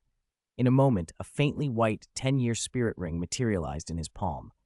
Kong Ming'an watched closely. The method Electrolux used to construct the ring flashed through his mind. This is the second method, the condensing soul ring method. Like the self-condensing method, it also requires a titled Duluo to execute. But the spirit ring produced this way is independent and can be absorbed by any spirit master. If left unabsorbed, it will remain for about half a day before dissipating. Electrolux's eyes brightened. This approach pairs perfectly with the fusion limit raising method. By repeatedly condensing rings and fusing them to raise the age limit of the main ring, you can form a closed loop that gradually pushes the main ring toward the user's bearing limit. My current 900,000-year spirit rings were achieved this way. I don't recommend using spirit rings from dead spirit beasts as material for raising a ring's age limit. Once fused, the useless memories and soul skill modules from those beast rings merge into the main ring. Cleaning out those remnants wastes time, and the impacts during fusion can disrupt existing soul skill modules, creating hidden dangers. Condensing artificial spirit rings from one's own spirit power is far more efficient. Beside him, the Ice Empress had long since given up trying to follow. In the brief time she'd spent with Kong Ming'an, she had learned to ignore explanations like this. If she tried to listen, her brain would seize up. She looked at Kong Ming'an, whose eyes glowed faintly, and involuntarily curled her lips. Am I really that stupid? No, right? She drifted into doubt. Kong Ming'an, however, didn't notice. His attention was fully fixed on Electrolux's findings. As expected, he thought, Elder Yi is still Elder Yi. These results, especially the synergy between the fusion limit raising method and the condensing soul ring method, almost directly strengthen the spell cultivator system. This combination even links to the subsequent star ring method, completing the spell cultivator path and indicating the way to the peak. Its value is enormous. A little later, Kong Ming'an and the Ice Empress left Electrolux's lab and returned to Kong Ming'an's own. Electrolux withdrew into seclusion again. After Electrolux handed over the fruits of his seclusion, Kong Ming'an in turn shared the breakthroughs he'd made during his own research, material on the new soul core, the star ring, the ascension stairway concept, the spirit power deification concept, and more. The exchange inspired Electrolux to dive back into research. The Ice Empress had no words for him. There really weren't many normal people around that man. Ming'an merely told her not to make a fuss. Research required mutual verification and fusion. Two minds working the same domain could find in each other the flaws and complements their solitary work had missed. Isolation stifled discovery. Collisions of perspective birthed the correct Tao. The lighting in Kong Ming'an's lab was cool-toned, and compared to Electrolux's place, the Ice Empress felt more comfortable. She hopped up onto the workbench, propping her hands on the edge and swinging her small feet. Her golden eyes rested softly on the youth in the chair. Faint blue light flowed through his irises. He was clearly inspired again. He had no time to chat. Tsk, she clicked her tongue in displeasure. He really was lost in thought. Kong Ming'an had begun to dismantle, associate, and summarize the new material. He recalled the spirit ring three-element theory he'd proposed long ago. A spirit ring divided into three parts: spirit power as carrier, memory as the soul skill modules, and the soul as the trigger device. At the time, he'd known the theory was crude.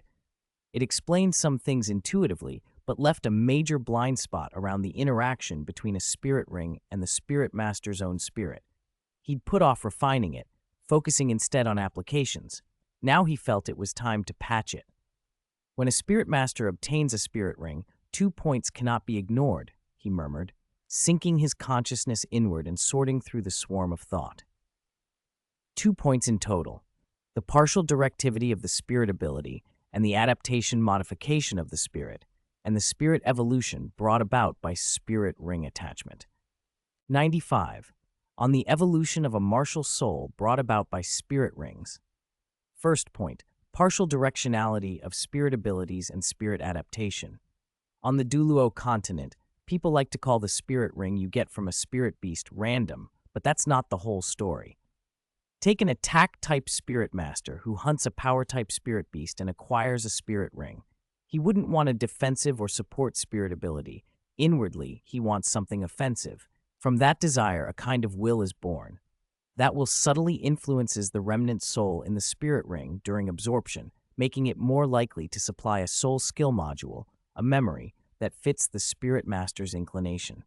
After that, the spirit master's own spirit power intervenes in the ring's solidification, acting like a master craftsman who fine-tunes and optimizes the chosen module so it bears the mark of his spirit and integrates perfectly. A clear example is the White Tiger branch of the Dai clan in the Star Luo Empire.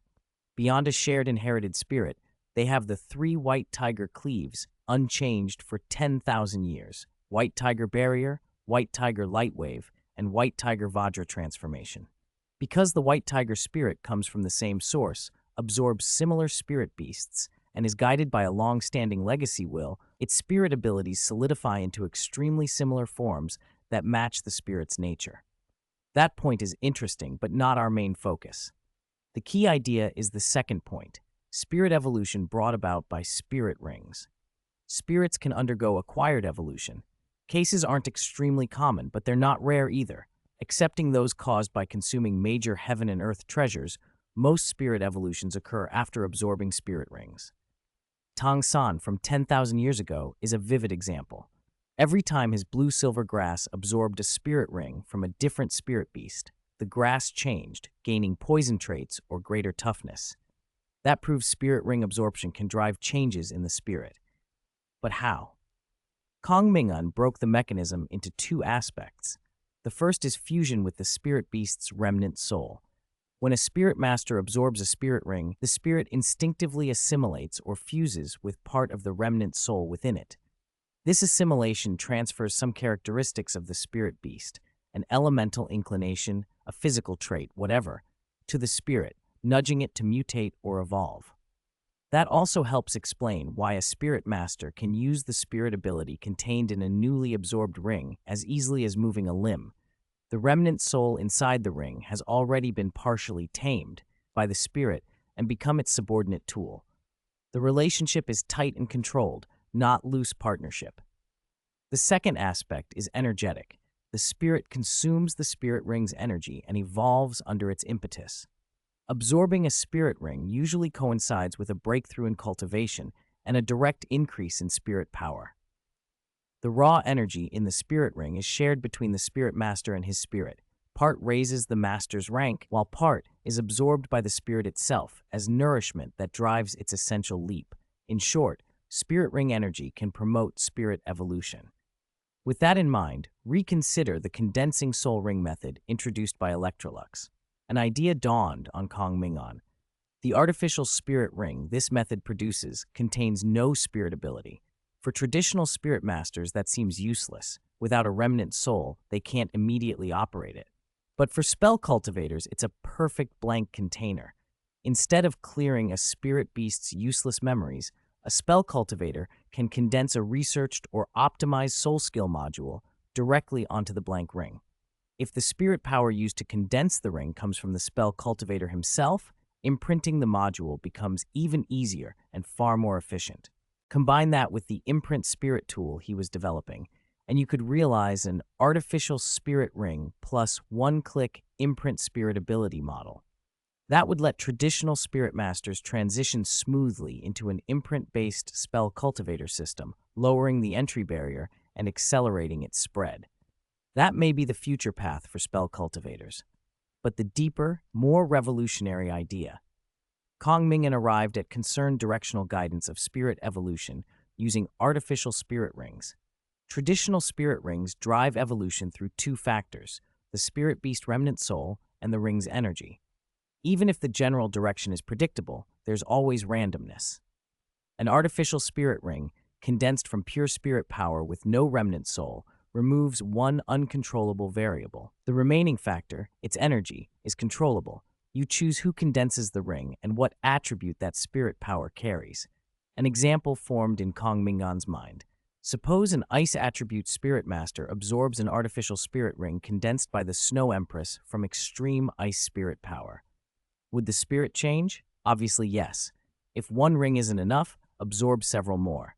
If the first through ninth rings are all formed entirely from the Snow Empress's extreme ice spirit power, an otherwise mediocre ice spirit could be driven to transform into true extreme ice. You could refine it further. Ling Luochen, the Shrek Academy student with an ice element spirit, achieved attribute sublimation into extreme ice in the original story with temporary help from Huo Yuhao.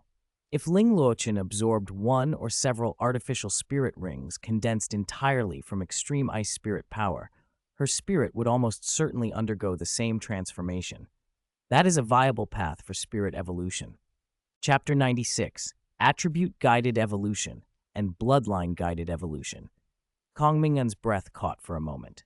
After the idea of attribute-guided evolution struck him, his train of thought didn't stop. It branched and spread. Within one or two breaths, he had hit on another way to use a spirit ring to evolve a spirit, the Qi and Blood Soul Ring. In Electrolux's condensing soul ring method, condensing a spirit ring needs the condenser's spirit power, but fundamentally, what's required is energy. Qi and blood power, bloodline power, those are just other forms of energy, which leaves plenty of room to experiment. Since a Qi and blood soul ring already exists, why not combine the two? Use a Qi and blood soul ring to guide a spirit's evolution. Weave a spirit ring from someone's Qi, blood power, and bloodline power for another to absorb, and their spirit could be guided to evolve. He pictured an example.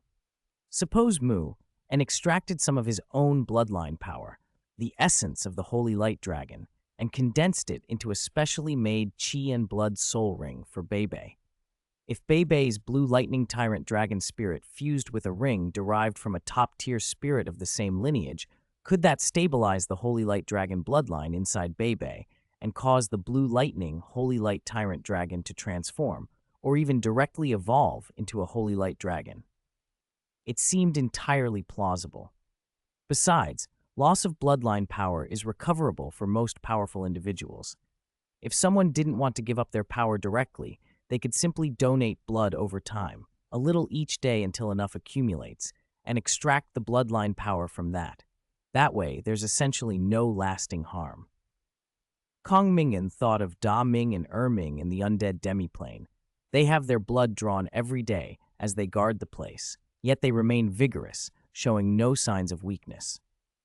If his idea could be made real, top-tier powerhouses could contribute renewable blood to produce exclusive spirit rings tailored for their descendants, rings designed to steer a spirit's evolution toward a specific bloodline. For certain spirit master families, that would virtually secure a stable spirit legacy. For ordinary spirit masters, it would break the cultivation bottleneck caused by poor spirit quality and give them a real chance to climb the ranks. His thoughts expanded further. If the method were standardized, spirit development wouldn't be limited by spirit quality any longer.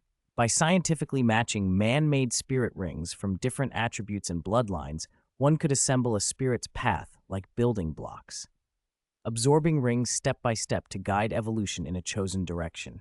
A visual, programmable spirit evolution sequence would become possible.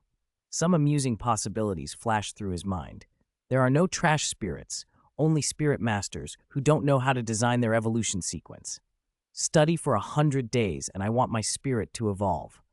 Please, brother, share your spirit evolution sequence. Urgent. An era of universal spirit quality leaps might be just around the corner. Kong Ming'an's eyes brightened with eagerness, and then, abruptly, his expression shifted.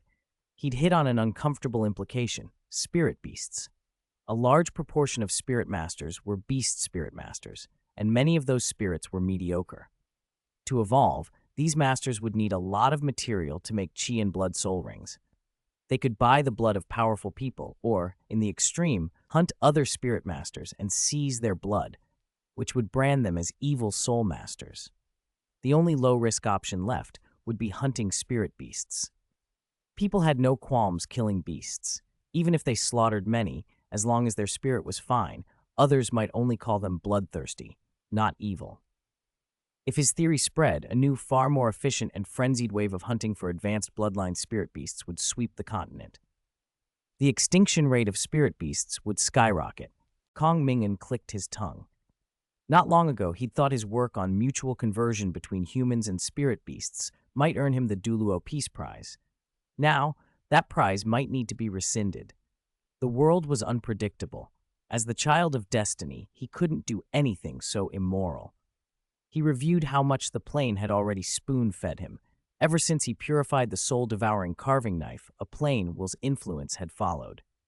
Electrolux appearing through a sudden spatial rift, the thorny dragon arriving precisely when he needed it, the Snow Empress showing up years early. He wasn't ungrateful. He had to give back. If he publicly released this method, the mass slaughter of spirit beasts would become a terrible burden on the plane. He could research the method, but he couldn't spread it. The part about attribute-guided transformation, however, could be implemented first. After a moment, Kong Ming'an decided to hand the matter over to the Mingmeng Chamber of Commerce, achieve concrete results, then discuss it with Juzi. He paused, then looked at the petite girl sitting on the workbench beside him. Her golden eyes had been watching him the whole time.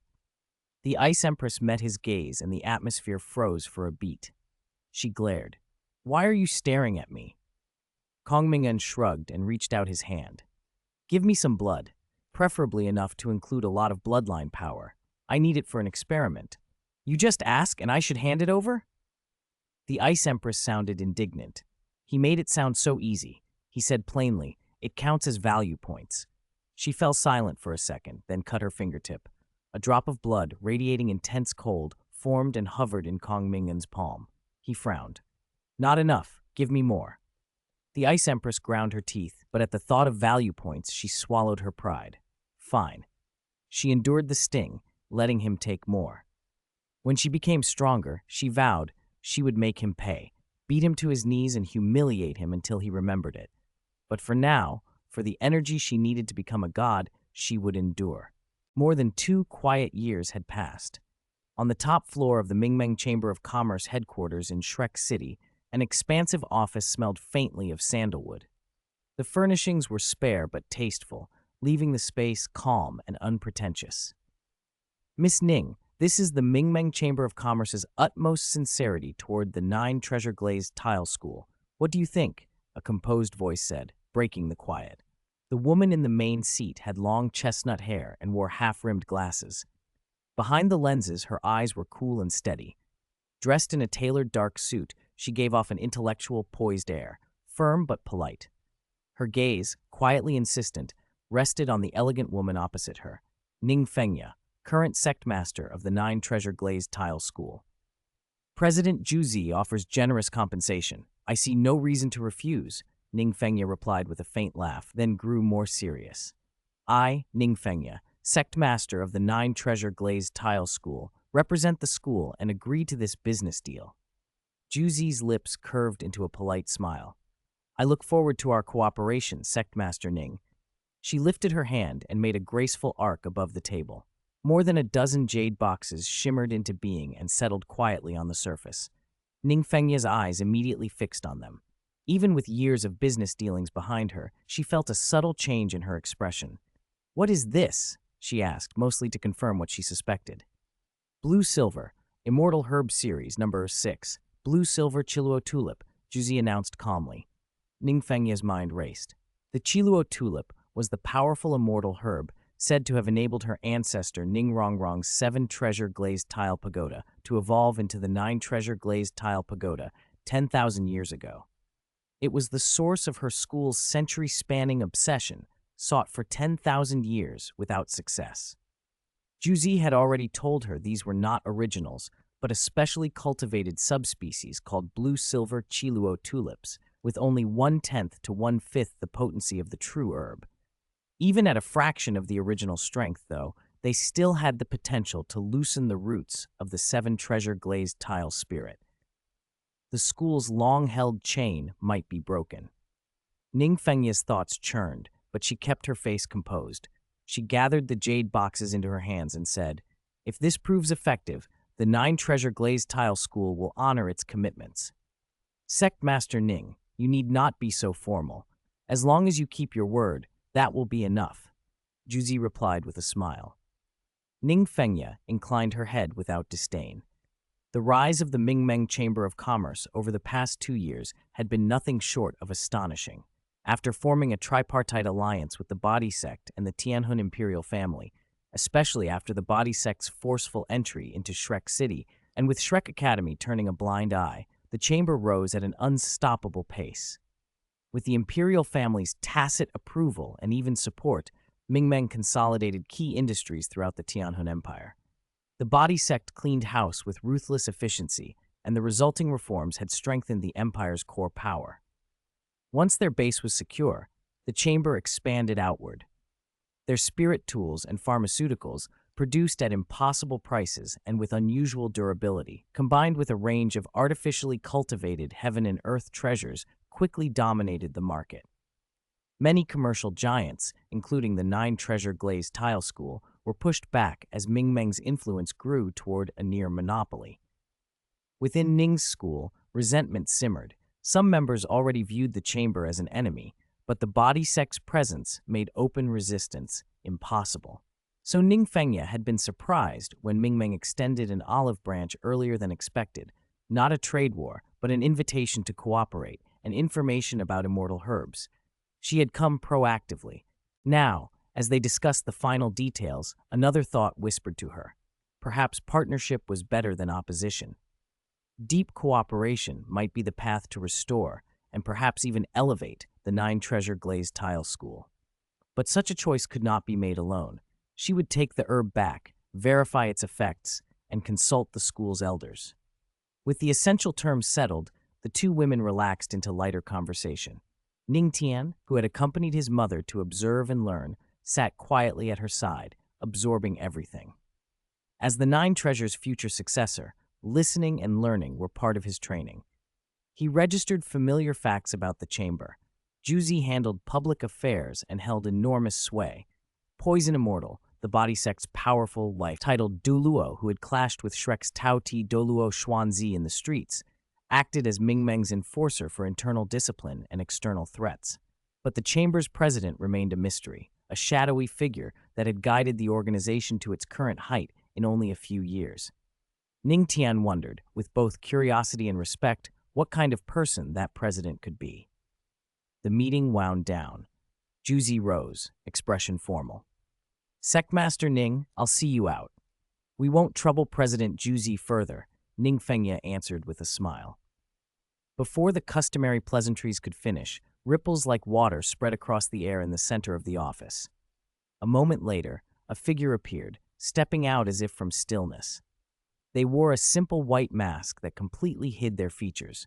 Only dark eyes behind the mask flicked with a trace of surprise.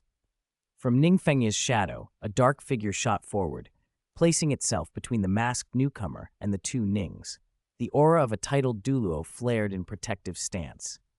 "It seems I've interrupted you," a clear, composed young voice said from behind the mask, with a faint apology. Ningfengya paused, instinctively trying to place the newcomer. Juzi, however, turned to her and spoke quietly. "Sectmaster Ning, then I won't see you out." Ningfengya registered the slight change. She had just been offered an escort out, and now Juzi withdrew it. Chapter 98, All In, Growing Up, and the Engraving Device. Ningfengya was not someone who missed the mood in a room. She gave Juzi a slight nod, then paused for a moment to bow her head in respect to the mysterious young man. After that, she took Ningtian's hand and, with the titled Duluo, left the office. Once they stepped out of the Ming'an Chamber of Commerce headquarters, boarded the spirit tool carriage, and drove a short distance, Ningfengya finally spoke. "Elder Ying, that person just now." Elder Ying, sitting in the front passenger seat, answered in a dry voice still threaded with unease. "Sectmaster, the way he appeared could only have been through spatial ability. But what was more terrifying was that when my mental force tried to lock onto him to observe, it was met instantly by a wave of killing intent. That young man is being protected by someone secretly. Their cultivation far surpasses mine, at least a level 97 super duo." Ningfengya fell silent. Elder Ying hesitated and then asked cautiously, "Sectmaster, should we investigate him?" "No." Ningfengya shook her head, but her resolve only hardened. That young man standing in the chamber must be extremely high, enough to be personally guarded by a super duo. She drew a breath. If this was an unprecedented chance for the rise of the Nine Treasure Glazed Tile School, she would have to go all in. Once she returned, she would urge the elders to quickly deepen the sect's cooperation and binding with the Ming'an Chamber of Commerce. Back inside the office, after Ningfengya and her party left, the atmosphere loosened. Juzi stood properly before the young man, presenting herself with full professional courtesy. The young man raised a hand and removed his mask, revealing a handsome face. Years had passed, the once boyish features had matured. His eyes were like black ink, his bearing calm and refined, bright and restrained at once. In short, he had grown into adulthood. "Long time no see, Sister Juzi," Kong Ming'an said softly, smiling warmly. Juzi hesitated for a heartbeat as memories passed through her mind. When she had first met him years ago, he had been much shorter, with an almost infantile, adorable face. Now she had to tilt her head up slightly to meet his gaze. His hands looked larger, too, if he wrapped them around her neck and pressed. Her breath caught for a moment, but she quickly forced her composure back into the professional channel. "President, did you come by because you need to give instructions?" she asked in her usual efficient tone. "I just came by to handle some matters and thought I'd bring someone out for some fresh air," Kong Ming'an replied. At his side, a petite girl in a white and green dress stepped out, arms crossed over her chest. Her delicate face was cold and aloof, radiating the clear message, "Don't mess with me." Her golden eyes swept past Juzi, and then she fell silent, standing motionless by Kong Ming like a finely made doll. "Young Miss Bing," Juzi greeted with the practiced civility she used for all the women who accompanied the president. She knew how each liked to be treated. Bing Di ignored everyone except the president, so a brief greeting was enough. As expected, Bing Di merely glanced at Juzi and returned her attention to Kong Ming'an. Juzi then launched into the routine work report she delivered whenever they met. The chamber's recent key affairs, progress across various industries, and contact statuses with different factions. Kong Ming'an listened in silence, offering the occasional nod. He had always trusted Juzi, not just for her competence, but for reasons tied to events from the original story, where she had once become empress. When Juzi finished, Kong Ming'an produced a sealed document and handed it to her. "What's this?" "It's the preliminary draft for a series of upcoming plans. Look it over. If anything needs adjustment, we'll revise it," he said. Juzi accepted the document solemnly, broke the seal, and began to read. After only a few glances, she paused, a trace of surprise on her face as the contents sank in. Spirit power acquisition plan, artificial spirit ring sales, customized spirit rings, designated spirit ability impartation. She confirmed what she had suspected. Her president was about to stir things up again. What was Kong Ming'an planning? The core aim was straightforward: promote artificial spirit rings and use that process to collect energy. Lately, he had spent nearly 80% of his time in the laboratory, and the long hours had paid off. His first major success was the completion of the Imprint Spirit Tool. The Imprint Spirit Tool, personally crafted by Kong Ming'an, could faithfully reproduce his own imprint spirit ability. It was capable of imprinting all spirit abilities below the 100,000-year tier. However, the Imprint Spirit Tool could only record spirit abilities. It could not activate the abilities it imprinted. That limitation wasn't due to technical incapacity, but design intention. Kong Ming'an had planned for the Imprint Spirit Tool to be used together with another device, the Artificial Spirit Ring device. Using the condensing soul ring method provided by Electrolux as a basis, Kong Ming'an converted its procedures into corresponding spirit tool arrays. After repeated debugging and adjustments to the device's energy structures, he completed the Artificial Spirit Ring device. It had taken time, but the work was well within his capabilities.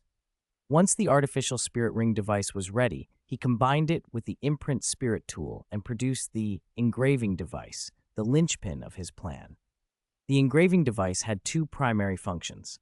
The first was to record soul skill modules. A user would place their spirit ring into a specific annular groove on the engraving device and activate it.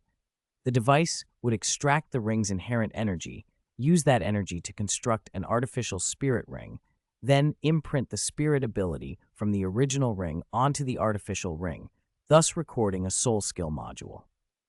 The second function was to manufacture and customize spirit rings based on those recorded modules, allowing tailored artificial spirit rings and designated spirit ability impartation to be produced for sale or distribution. This combination of recording and reproduction formed the technical foundation for Kong Ming'an's plan to popularize artificial spirit rings and, in the process, gather energy on a large scale. 99. The foundation for becoming a god is to be supported by all living beings. The engraving device's second function was imprinting a soul skill module. To use it, you needed a spirit ring with spare capacity and to place that ring into the device's circular groove. The difference was that to imprint a soul skill module, you also had to place another spirit ring, one that already carried the desired module, inside the device as the source. For example, if an imprint faction spell cultivator wanted to add a Fireball soul skill module, they would place a ring that held Fireball into the engraving device as the template, put their own ring into the groove, and the device would transfer the module onto their ring. With the engraving device at the center, a whole chain of supporting industries could arise. From a business standpoint, it opened an untapped market. It reminded him of the Spirit Pagoda from the later generations of the original world, and judging by how influential the Spirit Pagoda became there, the potential for Kong Ming'an's idea was enormous. Given the current scale of the Ming'an Chamber of Commerce, this plan could be launched almost immediately with only minor refinements. But Kong Ming'an's ambitions went far beyond profit. What he truly wanted was energy, the spirit power of every spirit master across the duo plane. He had already devised the Star Ring method in his previous life, a genuine technique to elevate spell cultivators' spirit power to divine rank, a true path to godhood. It worked, but it demanded a colossal amount of energy. Traditional ascension by faith required a limit 99 duo to cultivate followers through conquest or salvation, accumulate the power of faith, and gradually form a god position. Some even inherited a god position and ascended in a single step. The Star Ring method was different. It required condensing soul cores gradually, transforming spirit rings, and evolving one's spirit power step by step until it reached divinity. The energy needed was comparable to that required by faith-based ascension. The difference lay only in what the energy created, a star ring instead of a god position. While the Snow Empress had secluded herself, she had been steadily applying the star ring method. After nearly exhausting her 10,000-year profound ice marrow, she had already forged 4 star rings. Her strength had evolved to an exceptionally terrifying level. Even after Kong Ming'an had temporarily lifted restrictions on Da Ming and Ming, using the divine force of destruction to let them breach the Duoluo-plane's limits and reach divine rank, the Snow Empress could contend with or even suppress them. Part of that might be because Da Ming and Ming's temporary divine rank lacked substance. But regardless, the Snow Empress's 4 star rings and her resonant soul cores made her one of the continent's pinnacle powers. Except for the Silver Dragon King, she stood on the same tier as Di Tian. If she continued, she would likely reach divine rank in combat power by the 6th or 7th star ring. After the 10,000-year profound ice marrow was gone, she only needed to repeat the cycle of absorbing energy, condensing a star ring when sufficient energy had been gathered, then repeating. Over a few cycles, taking 100 or 200 years, she would push her strength to divine rank. For the Snow Empress, a century was a blink of an eye. For Kong Ming'an, it was unacceptable. He didn't have the luxury of slow accumulation. If he didn't ascend on his own within 30 years, he would be forcibly assigned a God-King-God position and become a God-King by appointment, a fate he wanted to avoid.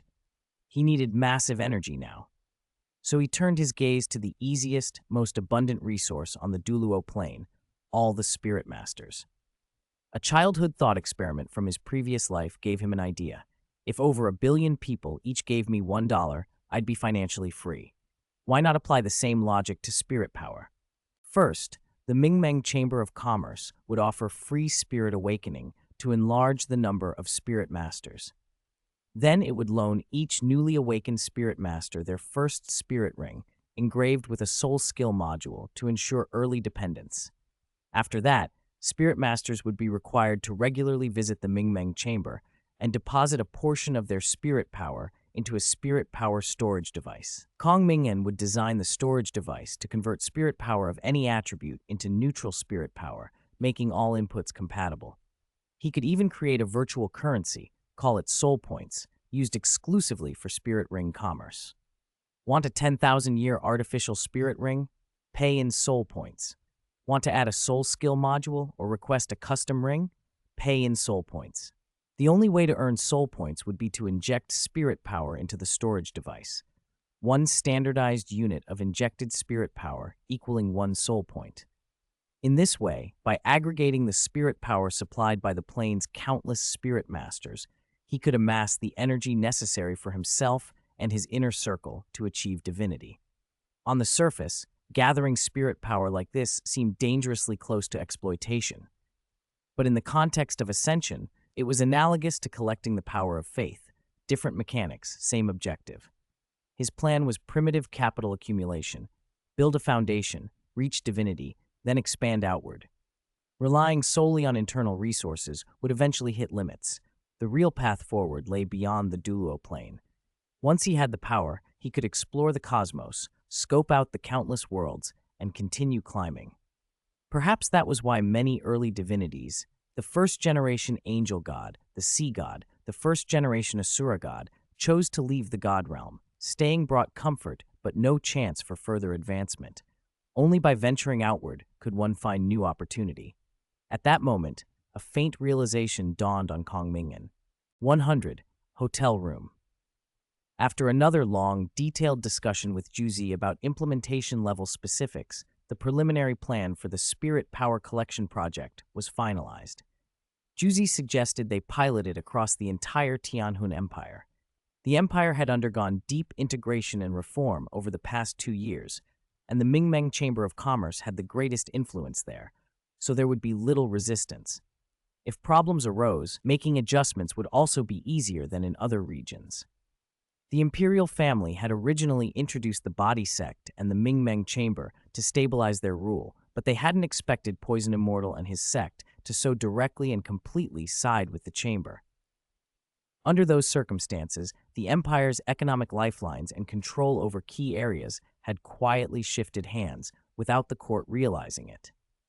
National strength had grown, but so had the danger of slipping out of imperial control, forcing them to ride Kong Ming'an's rogue current. Is that so? Juzi pushed her glasses up, and a flicker of thought crossed her eyes. As nominal vice president and the young man's de facto secretary, she had learned to read his thinking. Understanding dawned on her, and she nodded decisively. The overall project plan will take some time, but we can draft a rough version within a month. After that, I'll submit detailed monthly progress reports.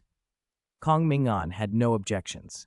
The Ice Empress, who had been idly swinging her legs on the edge of the desk, narrowed her golden eyes slightly.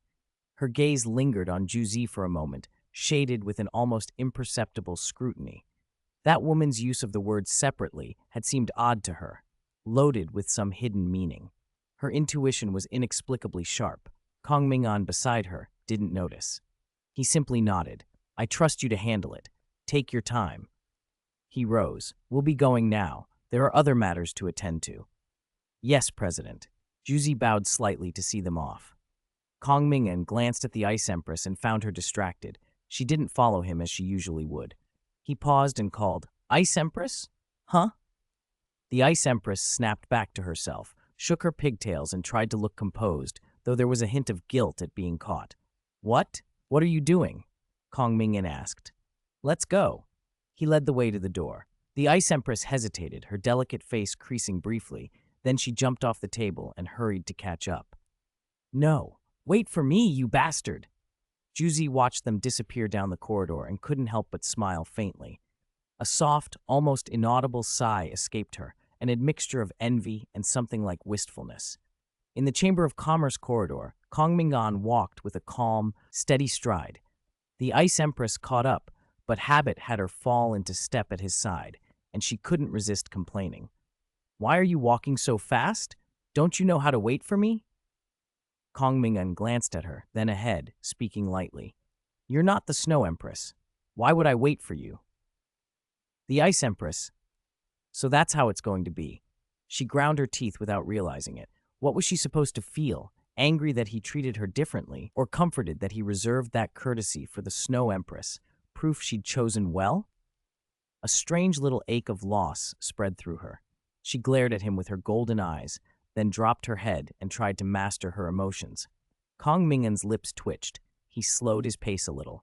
All right, stop fighting with yourself. Don't forget, we still have serious business. The Ice Empress gave him a petulant look and, without any inner conflict now, blurted the source of her mood at him. It's all your fault. She drew a breath, composed herself, and returned to her usual cold demeanor. What's next? We're getting a room first. Huh? She paused, folding her arms in a wary posture. Are you finally making a move on me? Kong Ming'an said nothing. His expression was inscrutable. The Ice Empress felt oddly expectant despite herself.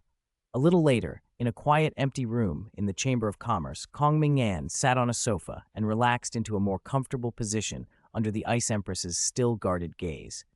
He raised his hand and summoned his spirit rings, 2 black, 2 red. Aside from the unusual color pattern, his spirit ancestor cultivation was solid. In a little over 2 years, he had climbed from just over 20 levels to more than 40, nearing Spirit King. The sacred guiding soul ring had indeed been outrageous. The 200,000-year rings were, of course, artificial spirit rings created using Electrolux's soul ring condensation method. Kong Ming'an focused, and one of the blood-red rings floated up. Spirit power flowed with light between the rings, shaping the ring's surface, while the ring provided the core. In moments, an energy body formed, an incarnation, a 7 or 8-part spectral copy resembling Kong Ming'an's main body, slightly ethereal. This was an incarnation method Electrolux had idly devised, using a spirit ring as a medium, embedded with preset intelligent commands to assist in releasing spirit abilities during battle. If all 9 rings were used, it could create overwhelming numerical advantage. Spell cultivators considered it a powerful combat technique. Kong Ming'an had made modifications so the incarnation could carry his consciousness and be controlled precisely from long range. So what exactly are we doing? The Ice Empress asked, arms still crossed as she studied the incarnation with a puzzled frown. Catching bugs, Kong Ming'an answered simply. Bugs? She frowned. You'll see. He didn't explain further. Instead, he extended a hand toward her. Want to go out and take a look with me? She regarded his outstretched hand with suspicion, but after making sure there was no trick, she clasped it firmly. Let's go. Kong Ming'an smiled, and another 200,000-year ring flew out. Light traced its surface, and it formed a maiden incarnation, delicate and petite, an almost perfect echo of the Ice Empress's own body. As their hands met, the Ice Empress felt her spirit power and mental force entwine with Kong Ming'an's in a strange, instantaneous connection. It was as if their minds and senses briefly linked. She could sense everything within him. Her body stiffened. She pursed her lips and fell silent. Then let's go, Kong Ming'an said, closing his eyes. At once, the two incarnations slipped into the faintly shimmering spatial ripple that had opened and vanished.